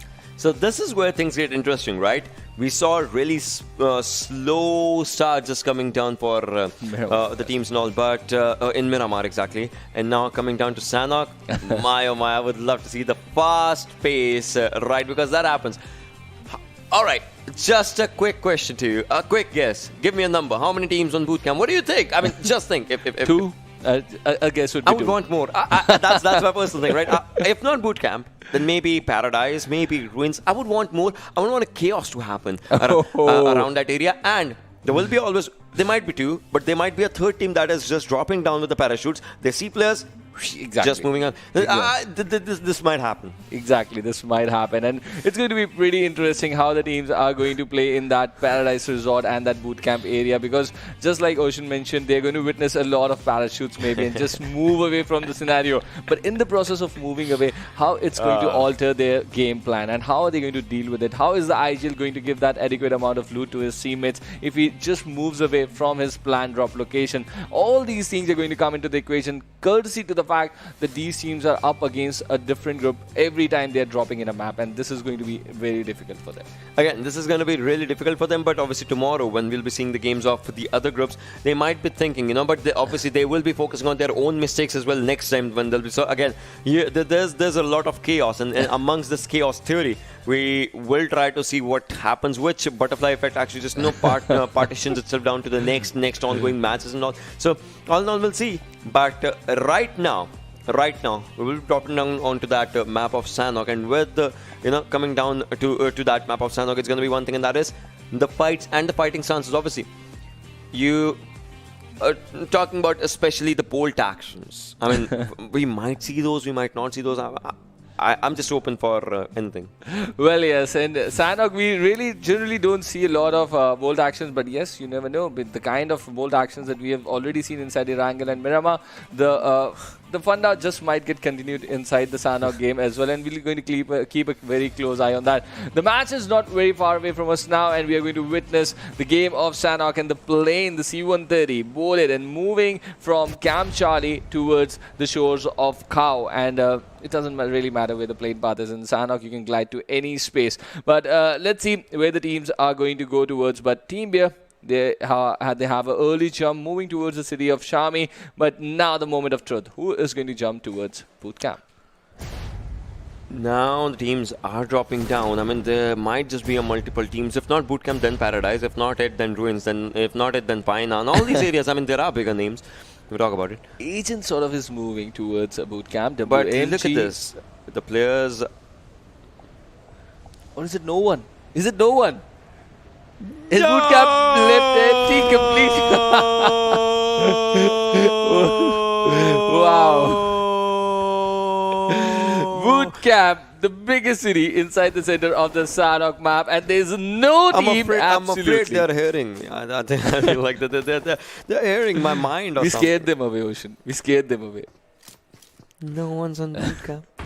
No one in bootcamp, but two teams inside Paradise Resort. Victor Gaming there. So let's have and move towards Victor Gaming. And Fear No One is also here. Very low on HP, and this is a very big team, right?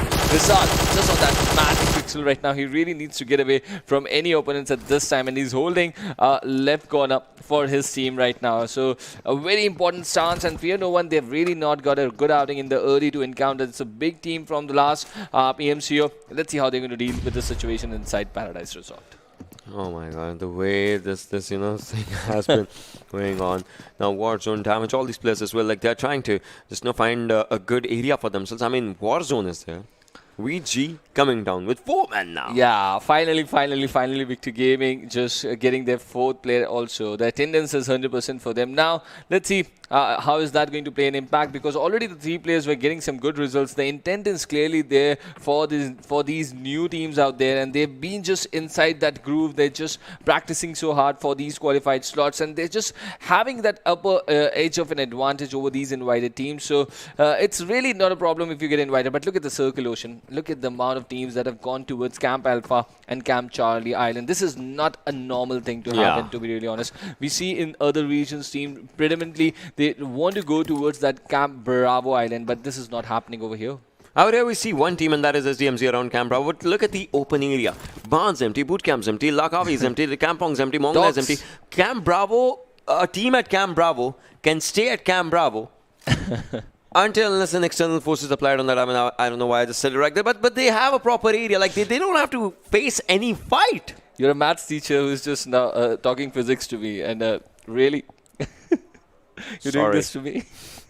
Well, back to boot camp where we have Sandbox, but Nissel, he's really not in a good shape over there as well. But really needs to apply some meds and still holding on the front line for his team. His 3 different teammates are holding the flank angles right now and just sort of giving him the cover fire. But Victor Gaming, with all the 4 players, they're also not making a big move over here. They're just patiently sitting, waiting for the other team to do something.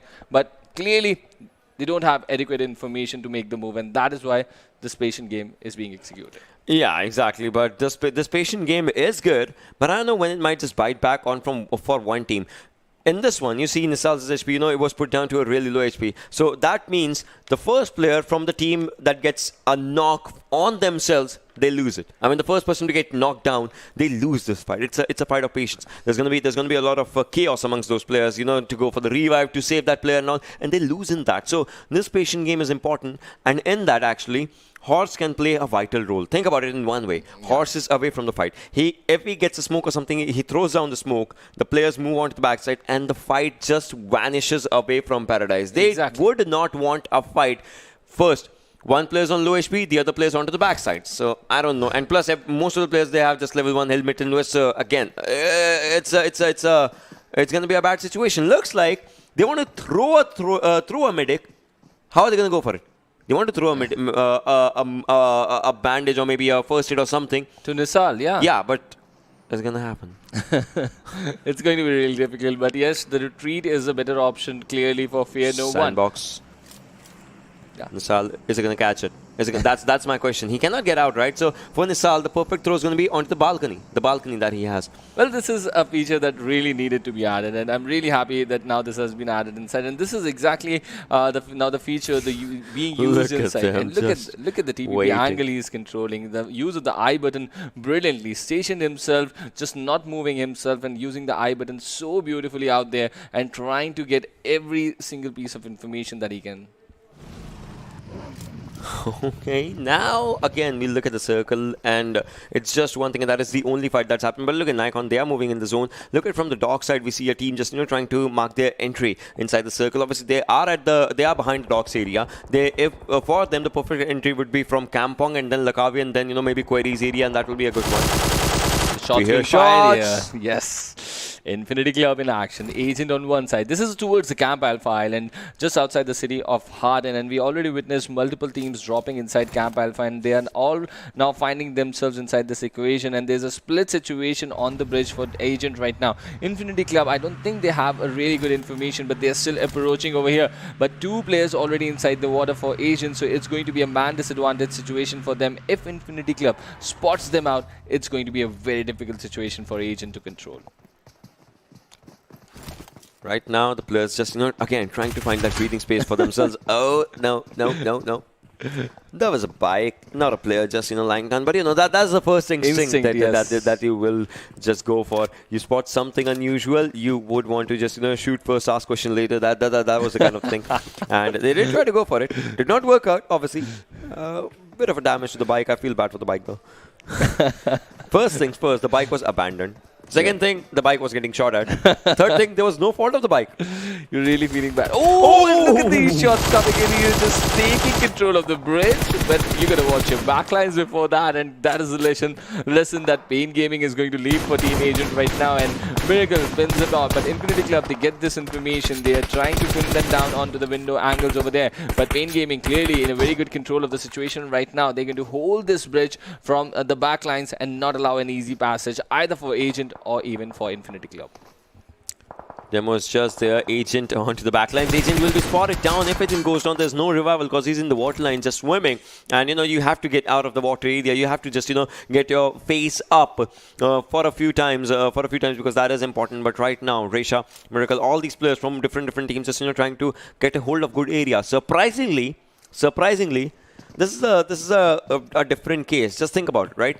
Most of the times we see fights happening around, maybe boot camp, maybe Paradise and all. We saw a skirmish in Paradise, but right now, if we just talk about it, the actual fight was happening around the different areas, and that is these bridges and all.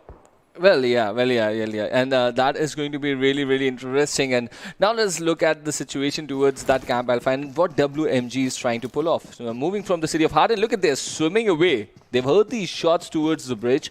They're just taking an alternate strategy, but the problem is the blue zone for them. And Pain Gaming, they're doing an excellent job at this point, not allowing that easy passage for any of the teams out there. It's a really, really good way to control the situation. And now there's going to be pressure. There's going to be pressure on Infinity Club. Agent, they've just used the shorelines over there and the riverbanks over there and just sort of swam away from the situation. But Pain Gaming, they're not leaving this bridge alone. They're just making sure to station themselves over here. Even they're not in a very good position considering that the zone has now shifted away from this area completely. But holding on to there, just waiting for those extra bit of kills over there. But no kill yet for Pain Gaming. So they will be really trying hard over here. But now do you see them retreating? Yes. Looks like they are trying to retreat, and that is going to open up spaces both for Infinity Club and the rotating WMG. Exactly, both for those teams, for their good areas, so that they could find out good areas for themselves.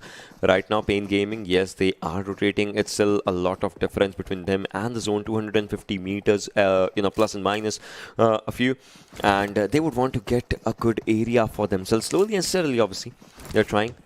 A few players are inside the circle, whilst a few are trying. If you're moving out in the open, obviously it takes 16 seconds to cross down 100 meters marker. But well, Classic looks like they were in quite a bit of trouble though.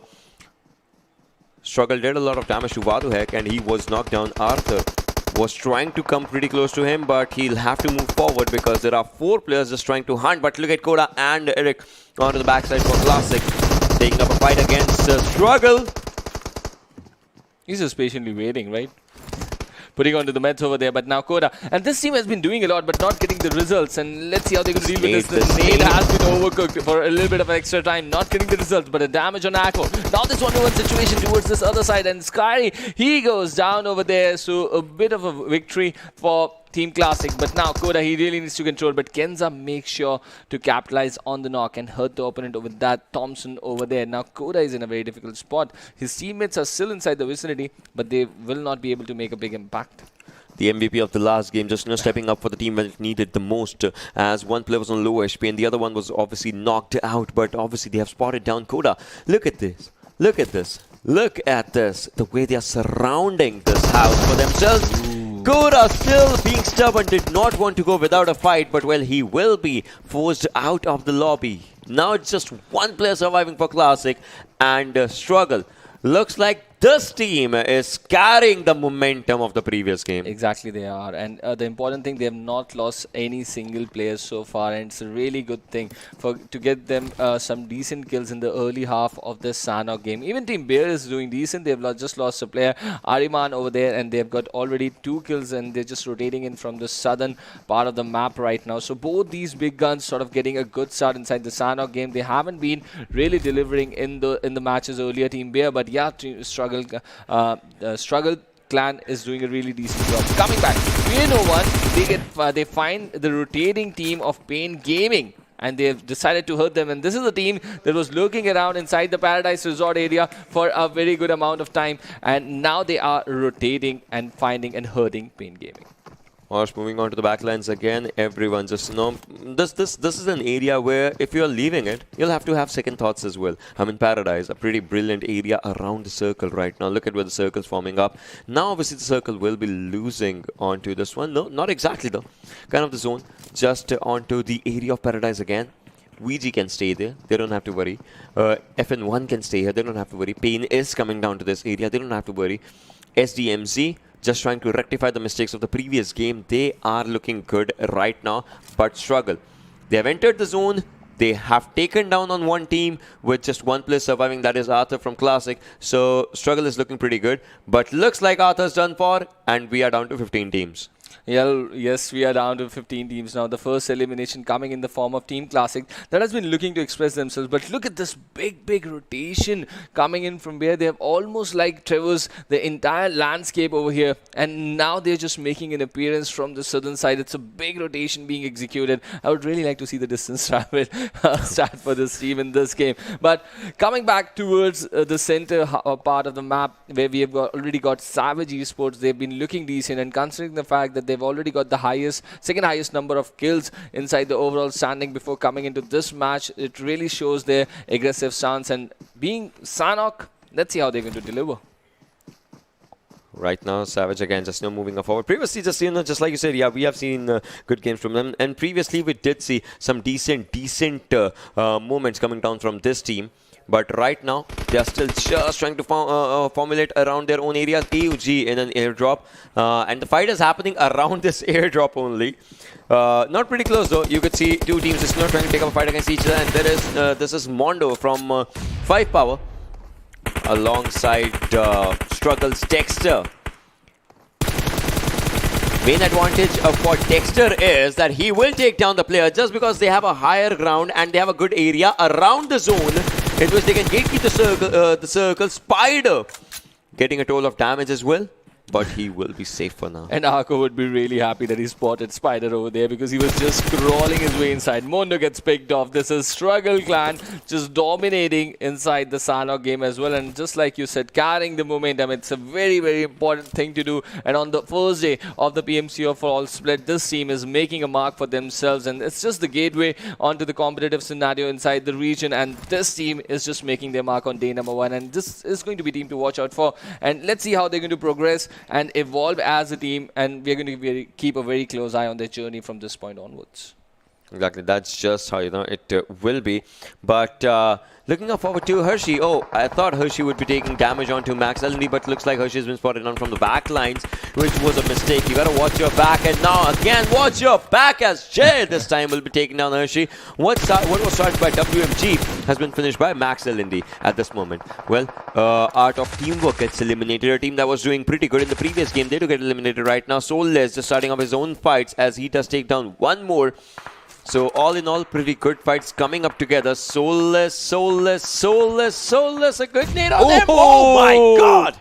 Oh, what an ace from NFJ. But now he's coming in, but he's getting cover. Shots coming in from the distance over there, and he's just trying to survive. So Savage Esports, they're clearly onto the stance, onto the gears that we know them, that they can really play. But they've already lost 2 players. This is a good opening that they've created, and they would be desperate to capitalize on that knock over there. But look at these multiple teams already inside the vicinity. The problem for WMG, they're holding on to the compound that is now outside the zone. So they're just trying to create that extra bit of pressure on Savage Esports, lurking around on the landscape and just trying to give that extra bit of cover to Soulless. Is the revive possible, Ocean? What do you think? I mean, if they play their cards right, then maybe. I mean, players obviously they are pretty close to each other. That's why, if they play their cards right, maybe. But time is of the essence. I mean, the clock is ticking onto the revival, right? Yeah. The HP is going down, and obviously they'll have to go out in the open. They would not want to force that, but VG, damage is doing damage. I mean, what's you doing? Well, now he does it. And this is the fight from Paradise Resort that was anticipated from in the early half as well. And it's eventually just taking shape. And Fear No One getting the better of it. But now the other 2 players, Warzone and Bowling, coming into the equation. This is going to be extra bit of pressure for Sandbox to deal with. The jump shot comes in on a very low SP. This might just be the end for Fear No One once again. Victor Gaming just trying to control the situation. And Sandbox and the Bowling just coming in. And he's going to wrap things up with that Uzi. Berlin from the backside just moved forward as the player was looking on Warzone from the other side. They survive, they eliminate a team. Finally, the fight that started at the exact first minute of the game has taken down to 17 minutes. A 17-minute long fight between 2 teams at one area. Just think about it. And now finally it comes on to an end.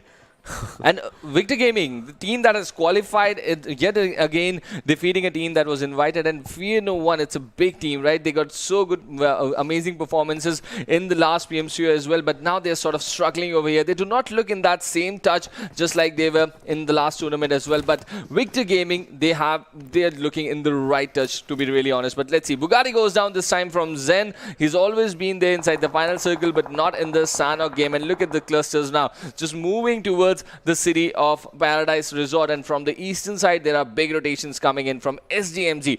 Bay moving inside, multiple teams finding themselves on the eastern edge, and there's a big fight that's upcoming from that part of the map. Yeah, I mean the fight definitely is coming up. But talking about Psycho from SDMZ takes down Y. from the other side. Eri takes on Bear Susok. So they're taking fights from two different teams. Might just be an issue because look at this. Psycho is going to go for the confirmation and he will easily get that. I mean, Maro is pretty far away. We talk about Team Zen, but Maro, if he does not get spotted, I guess Maro can take him down. Maro can, he can actually just, take him down. He is just sitting down to that area. It feels like maybe he's spotted, maybe he's not. Obviously, it's going to be a conversation. But why are you peeking? Why? Why goes down? He's just trying to help Mado, right? With that extra bit of information. He knows that he's already dead over there. But let's see. Mado, he's in a difficult spot. SDMZ trying to control him from different angles right now. But now, Psycho, he has his own set of problems. He got to catch the zone because you've got multiple players still alive. SDMZ have a good chance of winning the chicken dinner. And that is the dilemma for them. Do they want to commit for Mido over there or do they have to commit for the zone? And that is why they're just checking their backlines and slowly and steadily making their way towards the zone because the fifth circle is also going to start closing in no time. Oh, even before, look at this. Even before Optico just spot down the knock that he did, instantly the confirmation was done by NAIKON and he was not ready for it. He had one bullet. And he shot that one bullet onto the leg of the opponent. The opponent went down, so he went on a reload. His opponents were ready to steal that kill instantly. Feels bad. Really, it always feels bad if you lose a kill and if someone steals it away in a competitive game, and that is exactly happening at this level. But look at this teamwork coming in. He's just handing over the meds, and the revive is not possible with the damage out there. 15. So we clearly know what Susok is heading for over here. This is the fifth circle closing, but Susok, he might just go down. No, he survives. His teammate is down over there. And the heal battle has already been started by Susok. It's a really early heal battle. It's just the 20th minute mark inside the Sanhok game. And we might just watch him make that late run for the zone over there. And let's see how he's going to pull that off. But clearly 9 teams, 25 players part of this. And there's a scooter ride being executed by one of the players from Max L&D eSports. Wow, isn't that cool? 6th zone coming up. Scooters going down in the battlegrounds at this moment.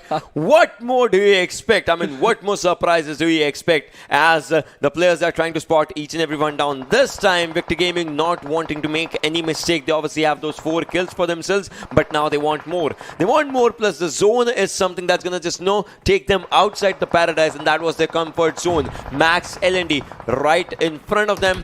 What's going to happen as they're going to be taking the fight, taking the fight, but Agent coming down. Now, we're back to Victor Gaming. Right? They've been controlling. They had a good part of control of the Paradise Resort, and they've been lurking around this area right from the start of the game. But now, the problem is they've got multiple teams that are trying to access towards Victor Gaming, towards the area of Paradise Resort. On their back, they've got Pain Gaming that is trying to make an appearance. But on the other side, there is a team that is just lurking around outside the area of Paradise Resort, trying to gatekeep both these teams. And it's going to be a very difficult situation with Pain Gaming just so close. Victor Gaming, they really need to figure out how to move out of Paradise Resort because it's a very difficult task for them now. It is a very difficult task for them if we just talk about it, but look at this. The players that are outside the zone, now they have nothing to but heal for themselves. This is going to be a good one. Spider can actually take him down. Spider does know the location of Demo, switches on to the barrel because it's going to be a good damage, and he does take him down. No, he does not. 1 HP Demo. Still survives. He still survives. He still lives. Remember in Erangel as well, he got 6 kills inside the final circle. This might just be the starting of the carnage coming in. But Demo eventually goes down from that nade from Warzone. So the 4th player from Victor Gaming coming into the equation. That extra bit of hands coming at work. And Victor Gaming really badly needed this because they were being gatekept. And now they're forcing their way inside the zone. There are more players inside the vicinity. Let's see how they're going to deal with that. But Pain Gaming making still things difficult for Victor Gaming. The damage is there from the blue. And now they're just trying to assert themselves inside this area, and Jimmy's still surviving. Utilities flying inside towards Victor Gaming. It's a difficult fight for them, but still they've got their chances. If Opti pulls this down, Bolin solo on HP, but on the backside, on the other side, Max L&D out of the game.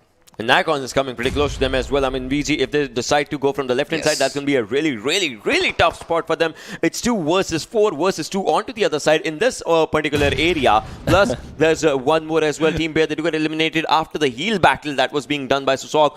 Right now, Opti, he would want to just get in, but look at that one lad from Agent that's just out there.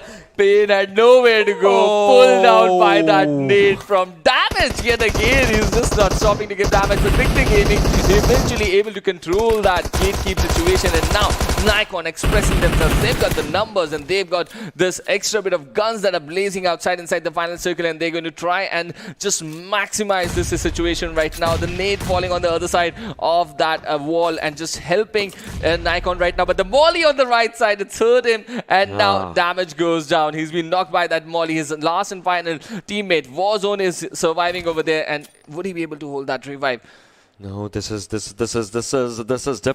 This is difficult. As the damage is being done on him. Warzone, he's spotted, he's shot at, he can be taken down. No, Warzone survives, takes down one.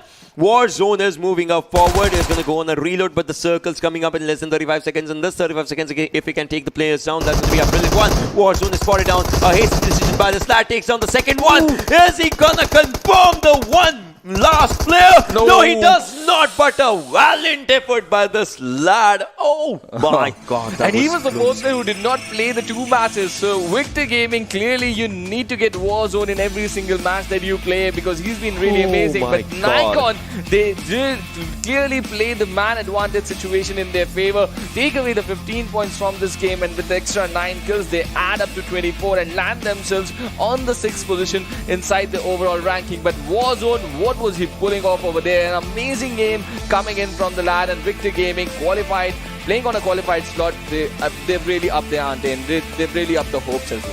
1589 damage, 6th position for this team, but damage stepping up, 4 kills. And these 4 kills, it started when obviously he was taking up a fight against Fear No One in the Paradise area, and landing to be the most valuable player from this game from Victor Gaming. And for how long? For the entirety of the match, they were just outside and inside the area of Paradise Resort, and that is exactly where the circle held them. And Victor Gaming, they would be really happy with the outcome, and with that 17-minute long fight against Fear No One, and still getting 4 kills, 548 damage. It was an amazing game coming in from them. Definitely. But obviously this is just one player, but once we look on to the top players of this game, look at Cesar coming down in 5th, and that was with 3 kills, 413 damage. Psycho with 3 kills, 494 damage. Warzone with 3 kills as well. Warzone, I mean, this is the lad because of which in this game, Victor Gaming is back-to-back at 2nd position. But, well, I would love to see this team getting a chicken dinner. Look at this. Think about it. 2 games back-to-back 2nd position. And this one lad not losing his composure, taking up the fights. And, well, there's Mozart with 2 kills, 603 damage. And, well, Victor Gaming, clearly, just like I was saying earlier, they need to get all their 4 players inside. And now the match summary is here, and damage featuring here once again. But look at this. The highest damage went to Mozart, 603. Most utilities used is by Y, and Y was taken down early on in the game. Still, the lad has 6 utilities used. That is the maximum number you're telling me in a map of Sanhok? Yeah. Wow.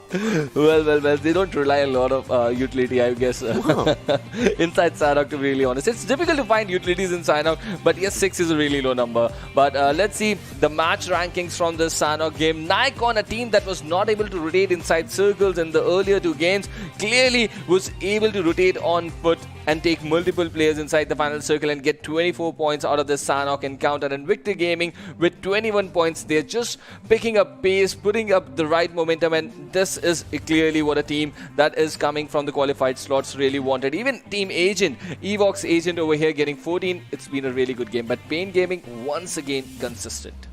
Yeah, they have been consistent again, getting 10 points for themselves. Victor Gaming is consistent as well now, I would say. I mean, obviously, one game was not up to the mark for themselves, but then coming back, they have been just looking really good. 5 Power, I mean, this time 5 Power was not at the mark as they were playing. Savage eSports is there on 10th, WMG on 9th. So all in all, there were a lot of teams that tried to have pretty good fights for themselves, but things did, falter down here and there. Really did. And now we are going to have a look at, once again, the highlights of the game. The Oppo F19 pro moments from this Sanhok encounter, and this was the bridge situation where clearly Pain Gaming was trying to dominate over the teams. It really made difficult for multiple teams. We did not see WMG inside the final circles as well, so it really comes into the equation. If you are going to gatekeep a bridge, it's going to make things difficult for the other teams. But kudos to Agent for making their way across that area and get inside the final circles. But this Paradise Resort fight, it lasted for eternities. Yeah, it did. It did. I mean, 17-minute fight in Paradise Resort where two teams dropped down. One player was almost taken on. We saw, kind of for the first time, we saw a medic, a player actually playing the role of medic, throwing down medicines for his teammate. Game, yes. Yeah, this is how the things were happening. But this damage went down. Warzone stepped up. Definitely. And the Warzone, he was a player not part of the two matches. And this was a brilliant knock that he got just behind his back. And if a player just jumps over you, it's very difficult to get him inside the screen. And Warzone was successfully able to pull that off. But on the other side, there was another player from the team of NAIKON that just held on to the position. But courtesy to that chicken dinner, they are now onto the 6th position. They've risen up the stats. But look at that. Placement points for Victor Gaming. They are being consistent. They are just featuring again and again inside the final circles. And it's really going to help their cause a lot. I really like how the total points look on the overall standing over here. Not a big difference. Struggle Clan have just not gone away from the situation. They've not taken a big lead. And the contest is alive. Victor Gaming has 25 placement points. Wow. Out of which they got 24 only in 2 games. First game they had only 1 placement point. Obviously, wow. they have been just, that is the way they are just, coming down, understanding what they are doing wrong and just changing all the strategies for the next match. That's Victor Gaming for you. Pain Gaming, again, 22 points in the placement department, 15 in the kill department. But Struggle is a team that is having the highest kill point numbers for themselves, 21 right now. They did go for a good chicken dinner, but apart from those 15 points, they have been struggling to get the placement points for themselves. Still there at the top, like nothing taken away from the team, but one good game. Again, the final game for today can actually take Victor to the top. Well, this is really going to be the situation, but look at this. Savage eSports, once again, they've got 17 kills, Ocean. 17 kills already, but just 4 placement points. Yeah, that's the thing, right? You have to balance both of the things. If you have to be in the top 5, top 3 at the first day, so that you can be there till the last day, you'll have to balance both the things overall. Savage, yeah, they are going good with kills because, again, this team has been playing previously as well, so they know kill department is something that they rely on in a stronger suit. Placement points is something they'll have to work on, and I'm pretty sure maybe in the last game we can see that. And Max LND Esports also not getting a really good outing in the first 3 matches. They're not patient. They're not positioned beautifully on the overall leaderboard. But all these teams on the page number 2 would be trying to change their stance on the leaderboard in this upcoming match of Erangel on the other side of this very short break.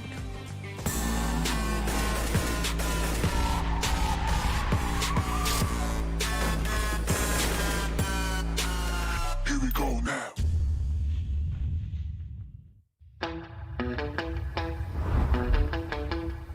Are you keeping it real? I'm calling shotgun, wanna see my baby run. Oh, what's the word on the sea?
Hello guys and welcome back once again to PUBG Mobile Club Open Fall Split 2021 sponsored by the Oppo F19 Pro. Woke up your fun and we have just witnessed 3 matches and now to join here with me is Super Johnny John and let's see how the last and final game for the South Asia Wildcards is going to go. Yeah, exactly. I mean, the region has been pretty exciting. We've seen a lot of talent from this region, and in the first 3 matches, I mean, the excitement is definitely going to be there because, I mean, we have a lot of qualified teams. Majority of the qualified teams in this chunk of the group that we're seeing facing today. And considering the fact this is only Group A and Group B, Yes. and these guys are already looking impressive, I'm really already excited what is going to happen tomorrow when Group C and Group D are going to step in. But before that is going to happen, just this one last game of Erangel. And when I and Ocean were casting the first game of Erangel, there was a rehost as well. So we saw the IGLs do a little bit of a tactical change inside the drop locations in the first Erangel game itself. Now this is the 3rd time in the day that they're going to drop inside Erangel. So it's going to be pretty interesting what they're going to do. The schedule here in front of us, the last and final game of Erangel now remaining on this opening day. Exactly, and I mean, as we do see the chicken dinners that were taken first by SDMZ, then we had the squad of survivors right there, and NAIKON taking the 3rd ones. So it is going to be quite interesting to see who will be walking away with the 4th chicken dinner of the day. Because I mean, I remember Ocean talking about this as well. Like, it's really important to establish yourself early in the tournament if you want to make sure that you're moving to the finals. And speaking about momentums, we've been talking about carrying the momentums inside the next game. Pain Gaming, Victor Gaming, these are teams that have been just pressing on to the right pedal there over there, and they're getting good momentum inside the next games over here. So this is going to be very interesting how Pain Gaming is going to play this last game, because they've been consistent in all the 3 matches so far. Last and final day, if they final game, if they get a chicken, it's going to be a perfect icing for them. Exactly. I mean, it's going to be icing on the cake. And I mean, as we do always talk about, I mean, this region always does provide that unique play style. I mean, they're always the ones going off meta, off script, like as compared to if you do want to compare their style of play to any other major regions. And that is something that makes things look really, really interesting. And especially if you're going on an OG map where, I mean, everyone is going to be sort of well prepared with no matter how the circle is going to be, even if it's on the northern sides, even if it's going to be a hybrid circle split between the islands or even towards the extremities. Rotations do tend to get figured out a lot quicker on Erangel. Even there, things do tend to be like a lot more outside the box over here. Definitely. And in the last game, we saw the circle just ending outside the city of Milta. That was an amazing circle. And towards the 5th and the 6th circle, a lot of commotion inside that Milta city. But if that is going to happen again or not, we're going to find out, as the plane path for this game is now here in front of us from the Georgia Pool towards the shores of Lipovka. That is where the plane path is. So a big amount of distance for military base to traverse. Even the containers of Novoripnoy are far off. And if you consider the city of Primos, that is also really outside the limits over here. So it's going to be interesting how these teams are going to fall. And now Agent dropping towards that towards that northern side of the Georgia Pool city. So already we can notice some different drops, and Team Classic also jumping pretty early in both in the game. In both the early jumps, they went towards military base. Let's see if they're going to traverse or just hold on to that extended city where they are jumping right now. Yeah, exactly. I mean, it is going to be quite interesting to see how the teams are going to play out with this sort of heavily northern side favoring plane path right here.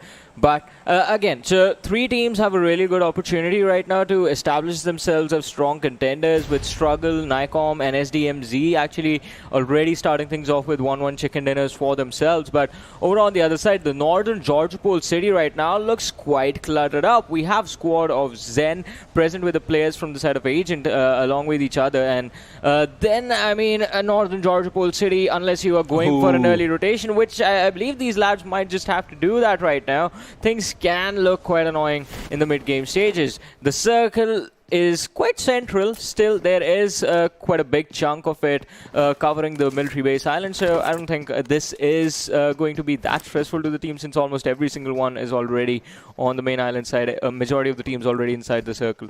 Yeah, they're majority. Most of the teams are inside the circle, but there's a situation developing towards the city of Severny. Victor Yeah. Gaming and Max LND out there, and Kamishki is being occupied by the 3 players of 5 p.m. But they're still coming as 3 players, but they're getting some good results out there. So considering the fact that Victor Gaming got their 4th player inside the Sanhok game, if even 5p can get their 4th player, that extra bit of hand always is very useful. But so sorry to see SDMZ just come in with 3 players in Yeah. this game. But SDMZ, it's one of the names that I mean, I remember I've been seeing them for a while now, and it is a lineup that can sort of try and figure out a way around this, even though they have a 3-man lineup. If the early game goes their way, then maybe during the late game stages they're going to pop off, when a lot of the other teams do in fact tend to lose out on a few of their own players, and things will be quite even for them there. But I believe a fight has already started, as you mentioned. I mean, we did have a situation developing towards Severny, and it is Victory Gaming going up against Max Legends with Aladin taken out. And whoa, even though the first blood has occurred, let's see, Victory Gaming, can they capitalize on this 1 kill and in fact just go for the other lads as well? These guys have actually just abandoned Severny, so they are on the outskirts right now.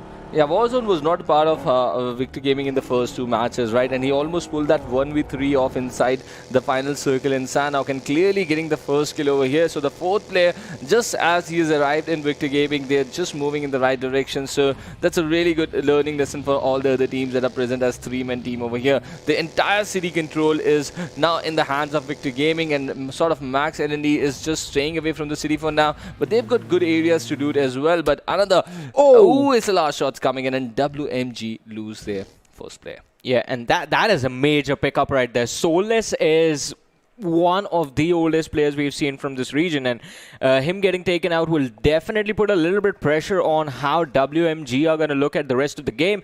But Ramsey is right now just keeping an eye on the rest of the players from the side of SDMZ. Does see Psycho, but is he going to take those shots? Has the M16 in his hands? The only 1 shot being taken, and even that is not going to connect. Harry is going to be here to pick Ramses up, and I believe WMG, they're going to look to disengage, but they have to be careful, since look at the radar. There's one more lad from another team present right behind them, and they have to get behind some cover as soon as possible. Well, already we've got some early altercations happening from different parts of the map. So clearly this is not going to be the kind of Erangel that we witnessed inside the first game as well. But yes, the teams have got to keep that in mind as well, because we have seen some hardships in the early 3 games as well. So the military circle might also just come into the equation at some point. So we got to keep that is going to play in the back of the minds of the IGL as well. You know what? I would love that. I would love if we see such a hard shift that the circle just goes towards the side of military.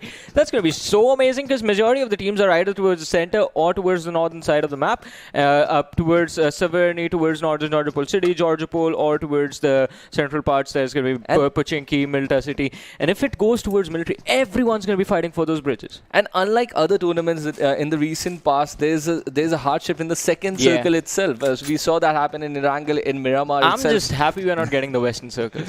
Well, yes. We've had a lot of them in the recent past. Yes. And too much of anything is just like, I don't want this for a little while anymore. We want some changes. And yes, these hybrid circles are the exact type of changes that we are looking for. But let's see how these teams are going to deal with all these situations.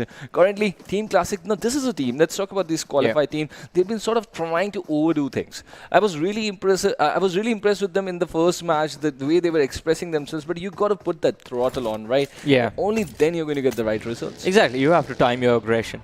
That is the most that is the most common mistake we notice, like aggression being mistimed, overcommitting into situations when you could have just held off and gained an extra bit of advantage against another team that you're facing off. And that is something that can be fixed, but that only comes with experience, where when you sort of figure out, all right, 1 knock at 200 meters of a distance is not something that you're going to charge upon. You need to be like at least get 2 knocks, or try and disengage, reposition yourself before you actually try and go for a push.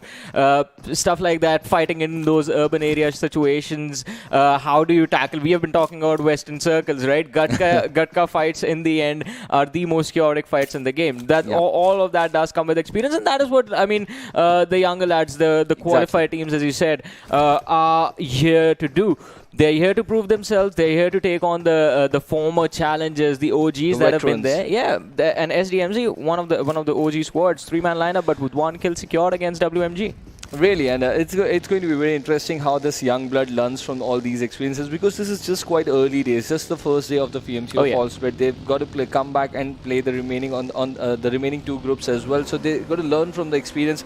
Let's see if they're going to bring some changes in them. Even in this game, like you evolve as a team with every passing fight, with every passing rotation as well. You just learn something more. And how are they going to deal with all that is going to be really, really important for these new qualified teams. 6 qualified teams here in this 16 teams. So clearly it's been a lot of aggression that we have seen coming in from them. But yes, I'm really happy with the kind of performance that is coming in from teams like Agent K7 over there. They've been really impressive. And Victor Gaming have been and Struggle Clan, a qualified team leading on top of the charts. This is exactly what we are here for. Exactly. I mean, this is exactly what we are here for, to watch some new names rise up in front of us and make, well, a name for themselves. But over on the other side, I mean, let's not forget that this is not going to be it. After this stage, there's going to be the finals. Then there's these guys are going to have to perform in the PMPL as well, move on to the international stages, and a lot of big things, a lot of big tournaments await them. But for that, they have to be consistent. As you said, it's just day number 1. We still have a long way to go.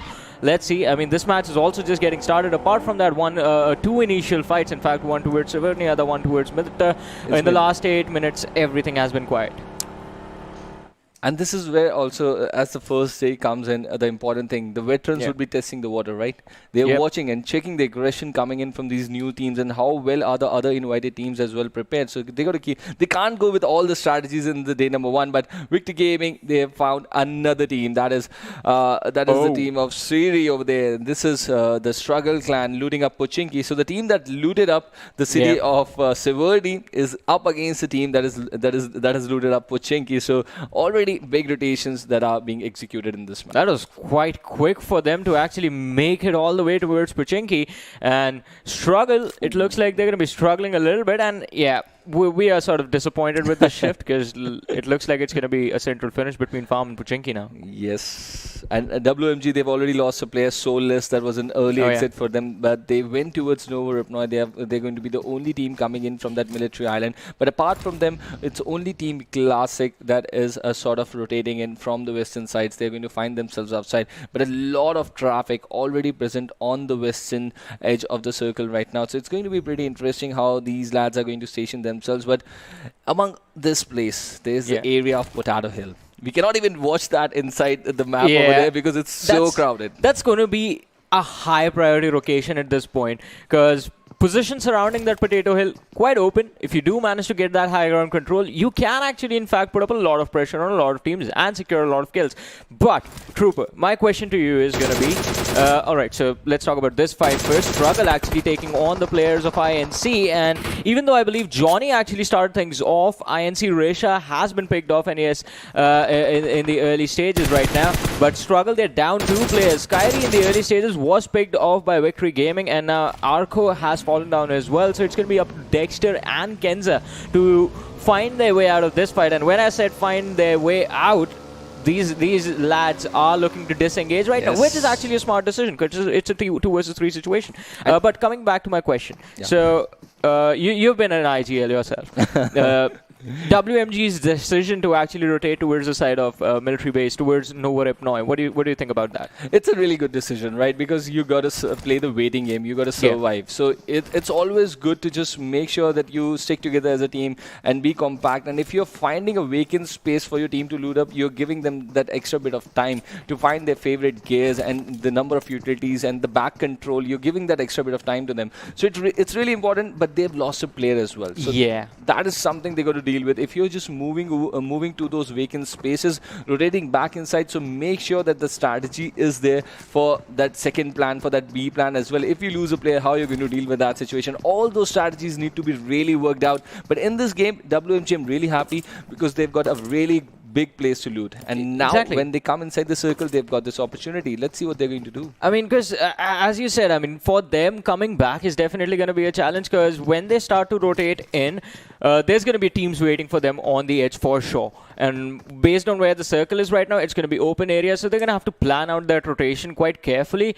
And even we are going to look where the clusters of the team are forming themselves. For now, it was looking like close to the center of the circle and also towards the western side. So that means the southern and the eastern points might be where WMG can actually break in from. And that is where the extra bit of loot, the smokes that they are going to carry, that is going to come into the equation. And this is where they're just going to justify the extra bit of time that they have invested in looting up. So let's see if they're going to pull that off or not, but that is the clear strategy that an IGL would want from his team to deliver.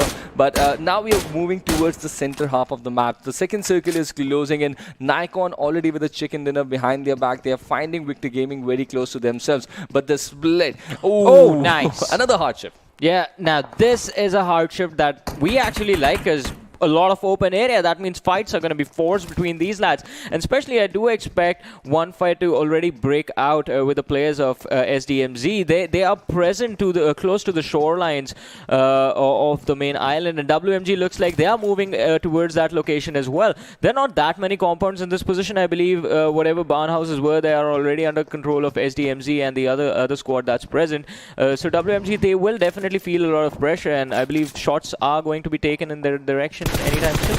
And they're looking to stop on the ridges and trying to get some information. And there's a curve of land that is going to support them. The good thing for them, since they're rotating from Novo, there's no one behind them. So that is going to be one aspect that is going to be in their favor. But for how long, that is going to be the question. They've got their foot inside the circle, but it's not a very good spot to be present right now. We're going to find out how they're going to do. But on this other side, look at what do we have here. Art of teamwork, they're finding some angles. But we're now hurting WMG because they're also just holding up to that angle, and the backlines now just being exploited. But Harry, he's exploded in that vehicle. Almost pulling off, well, a Fast and Furious level move right there, Harry. Just dodging all those shots, zigzagging with his scoop. But Team Bear, there were 4 players shooting at him, so him getting away was quite unlikely, but still a valiant effort right there. And as I said, I mean, WMG, I believe their intentions were to actually go for the barn houses that SDMZ are controlling right now, but since SDMZ were already present, as you said, they had to rotate around those ridges, and Team Bear, unexpectedly, I believe they chased them down from the point where they crossed the military bridge, Novorupnoy bridge, and came to the mainland, and from there Team Bear were chasing them, and finally they were able to catch them off guard. But let's see, Team Classic also in a bit of a scuffle right now, as they do have another squad present quite close to them.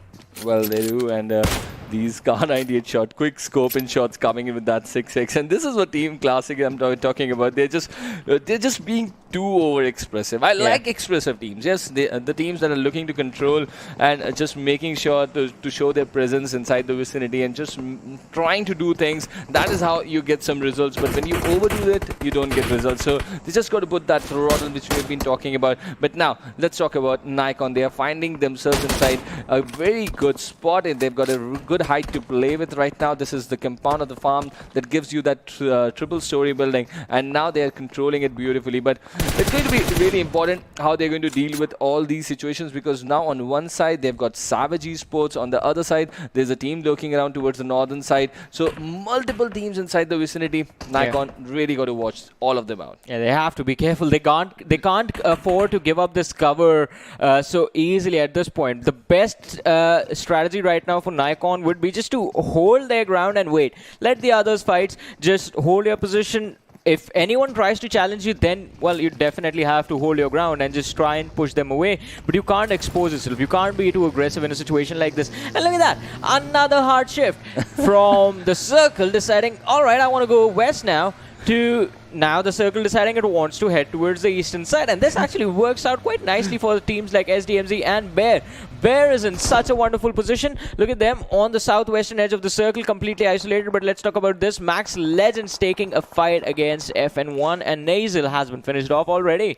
Oh, I thought it was going to be on point. It's overshot over there, but look at that. He's just trying to make so things with that M249. He's got 2 down, but oh, he's just wiped them off completely. Fear no one out in seconds, and this is Max Erendi, Lucifiety over there making a big impression for his team, and they would be really, really happy. But Johnny, first day of the fall split, back-to-back hardships of the zone.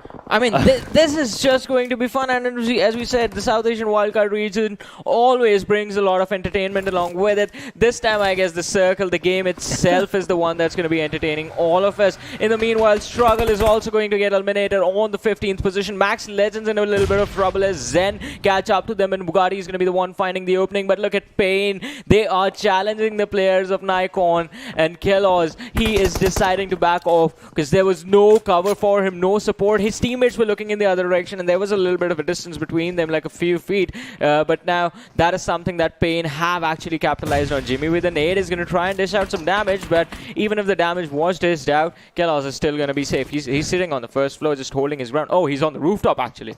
And this is a split situation that Team NAIKON was playing, so it's going to be difficult for them. But now, Kelos, he's just stationed himself on top of an M762 demo, just cooking up that nade. It's going to be really, really difficult for them to survive. But this split situation, they've already lost a teammate over here. Let's see how they're going to deal with it. But Payne just making sure to arrive at the party at the right spot over here. And let's see how they're going to deal with this as well. Inside the backdrop, we can still spot Savage eSports. And that rotation coming in from WMG. Jin is the solo survivor from his team. And all his teammates have fallen down. But in that squad house on the backdrop towards the northern side, also in control of Victor Gaming.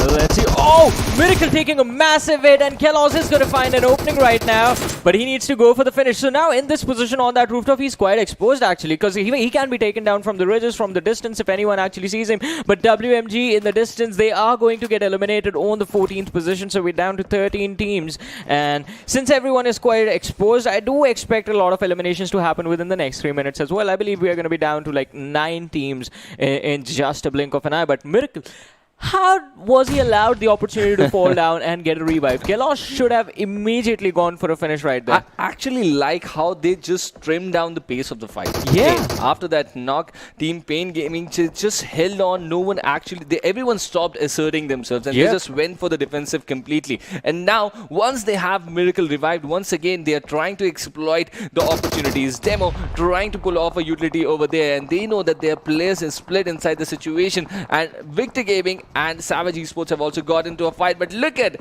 another shift of the zone towards the southwest side, southeast side. That is sort of giving a really good spot for SDMZ and also Bear. Exactly. I mean, Bear still holding on to that southeastern edge, completely isolated. No one either on their backs or on the flanks. So all they have to do is not die to the players of SDMZ, and Bear will be able to, I believe, at least get a top 3 finish inside this game. But Mozart from the side of NAIKON just trying to get himself into a really comfortable position is going to take a few shots. The HP is going to be down to around 25-30, but he is still stuck out in the open. NAIKON, they are trying their level best to get out of the situation and go rotate to inside the circle, but it's not going to be easy.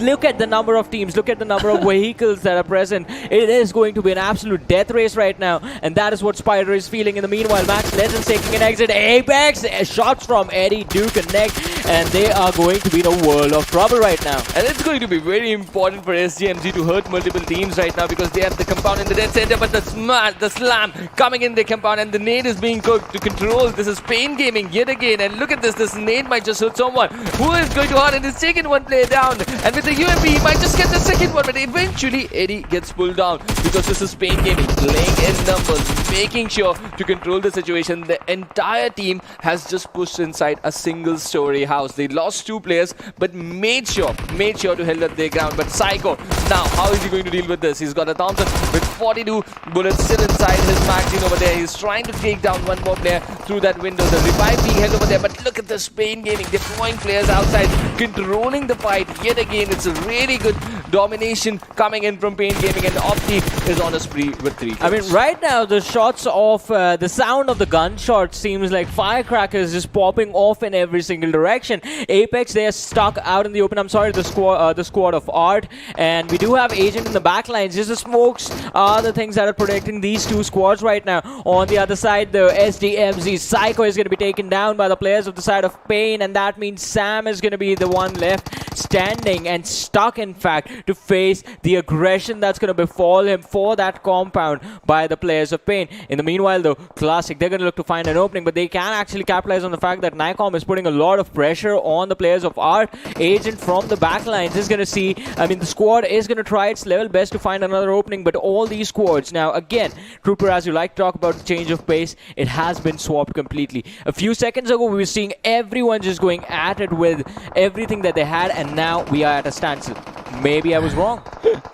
But these teams are now, the sense of urgency was just because of the shift of the circle. Everyone was just waiting for it to happen, and now they realize they're outside the circle. They got to clear the clusters, and these are 3 new teams. These are qualified teams over here, so this extra bit of pressure on them is going to put a lot of pressure. Let's see how they're going to deal with the situation now. But for now, Pain Gaming, they're looking in a good spot. This was SDMZ's position. It has been snatched away by Pain Gaming, and now they're hurting Savage eSports lurking around on the northern side ridges, and this is a really good stance coming in from Pain Gaming, but Agent losing players, and this is Team Classic hurting them now. I would really want to see them have a good game over here. Exactly. I mean, I agree with you. We would love to see them have a good game, but in the meanwhile, EvoX Agent, they take an exit on the 10th position. Again, team stuck like really far behind on the edge, and they had 3 teams right in front of them. But look at that, Art, they're doing a wonderful job right now. So they had to deal with like 3 teams from where they were hiding, and they have taken Agent down. Now they're dealing with Classic with 2 knockouts actually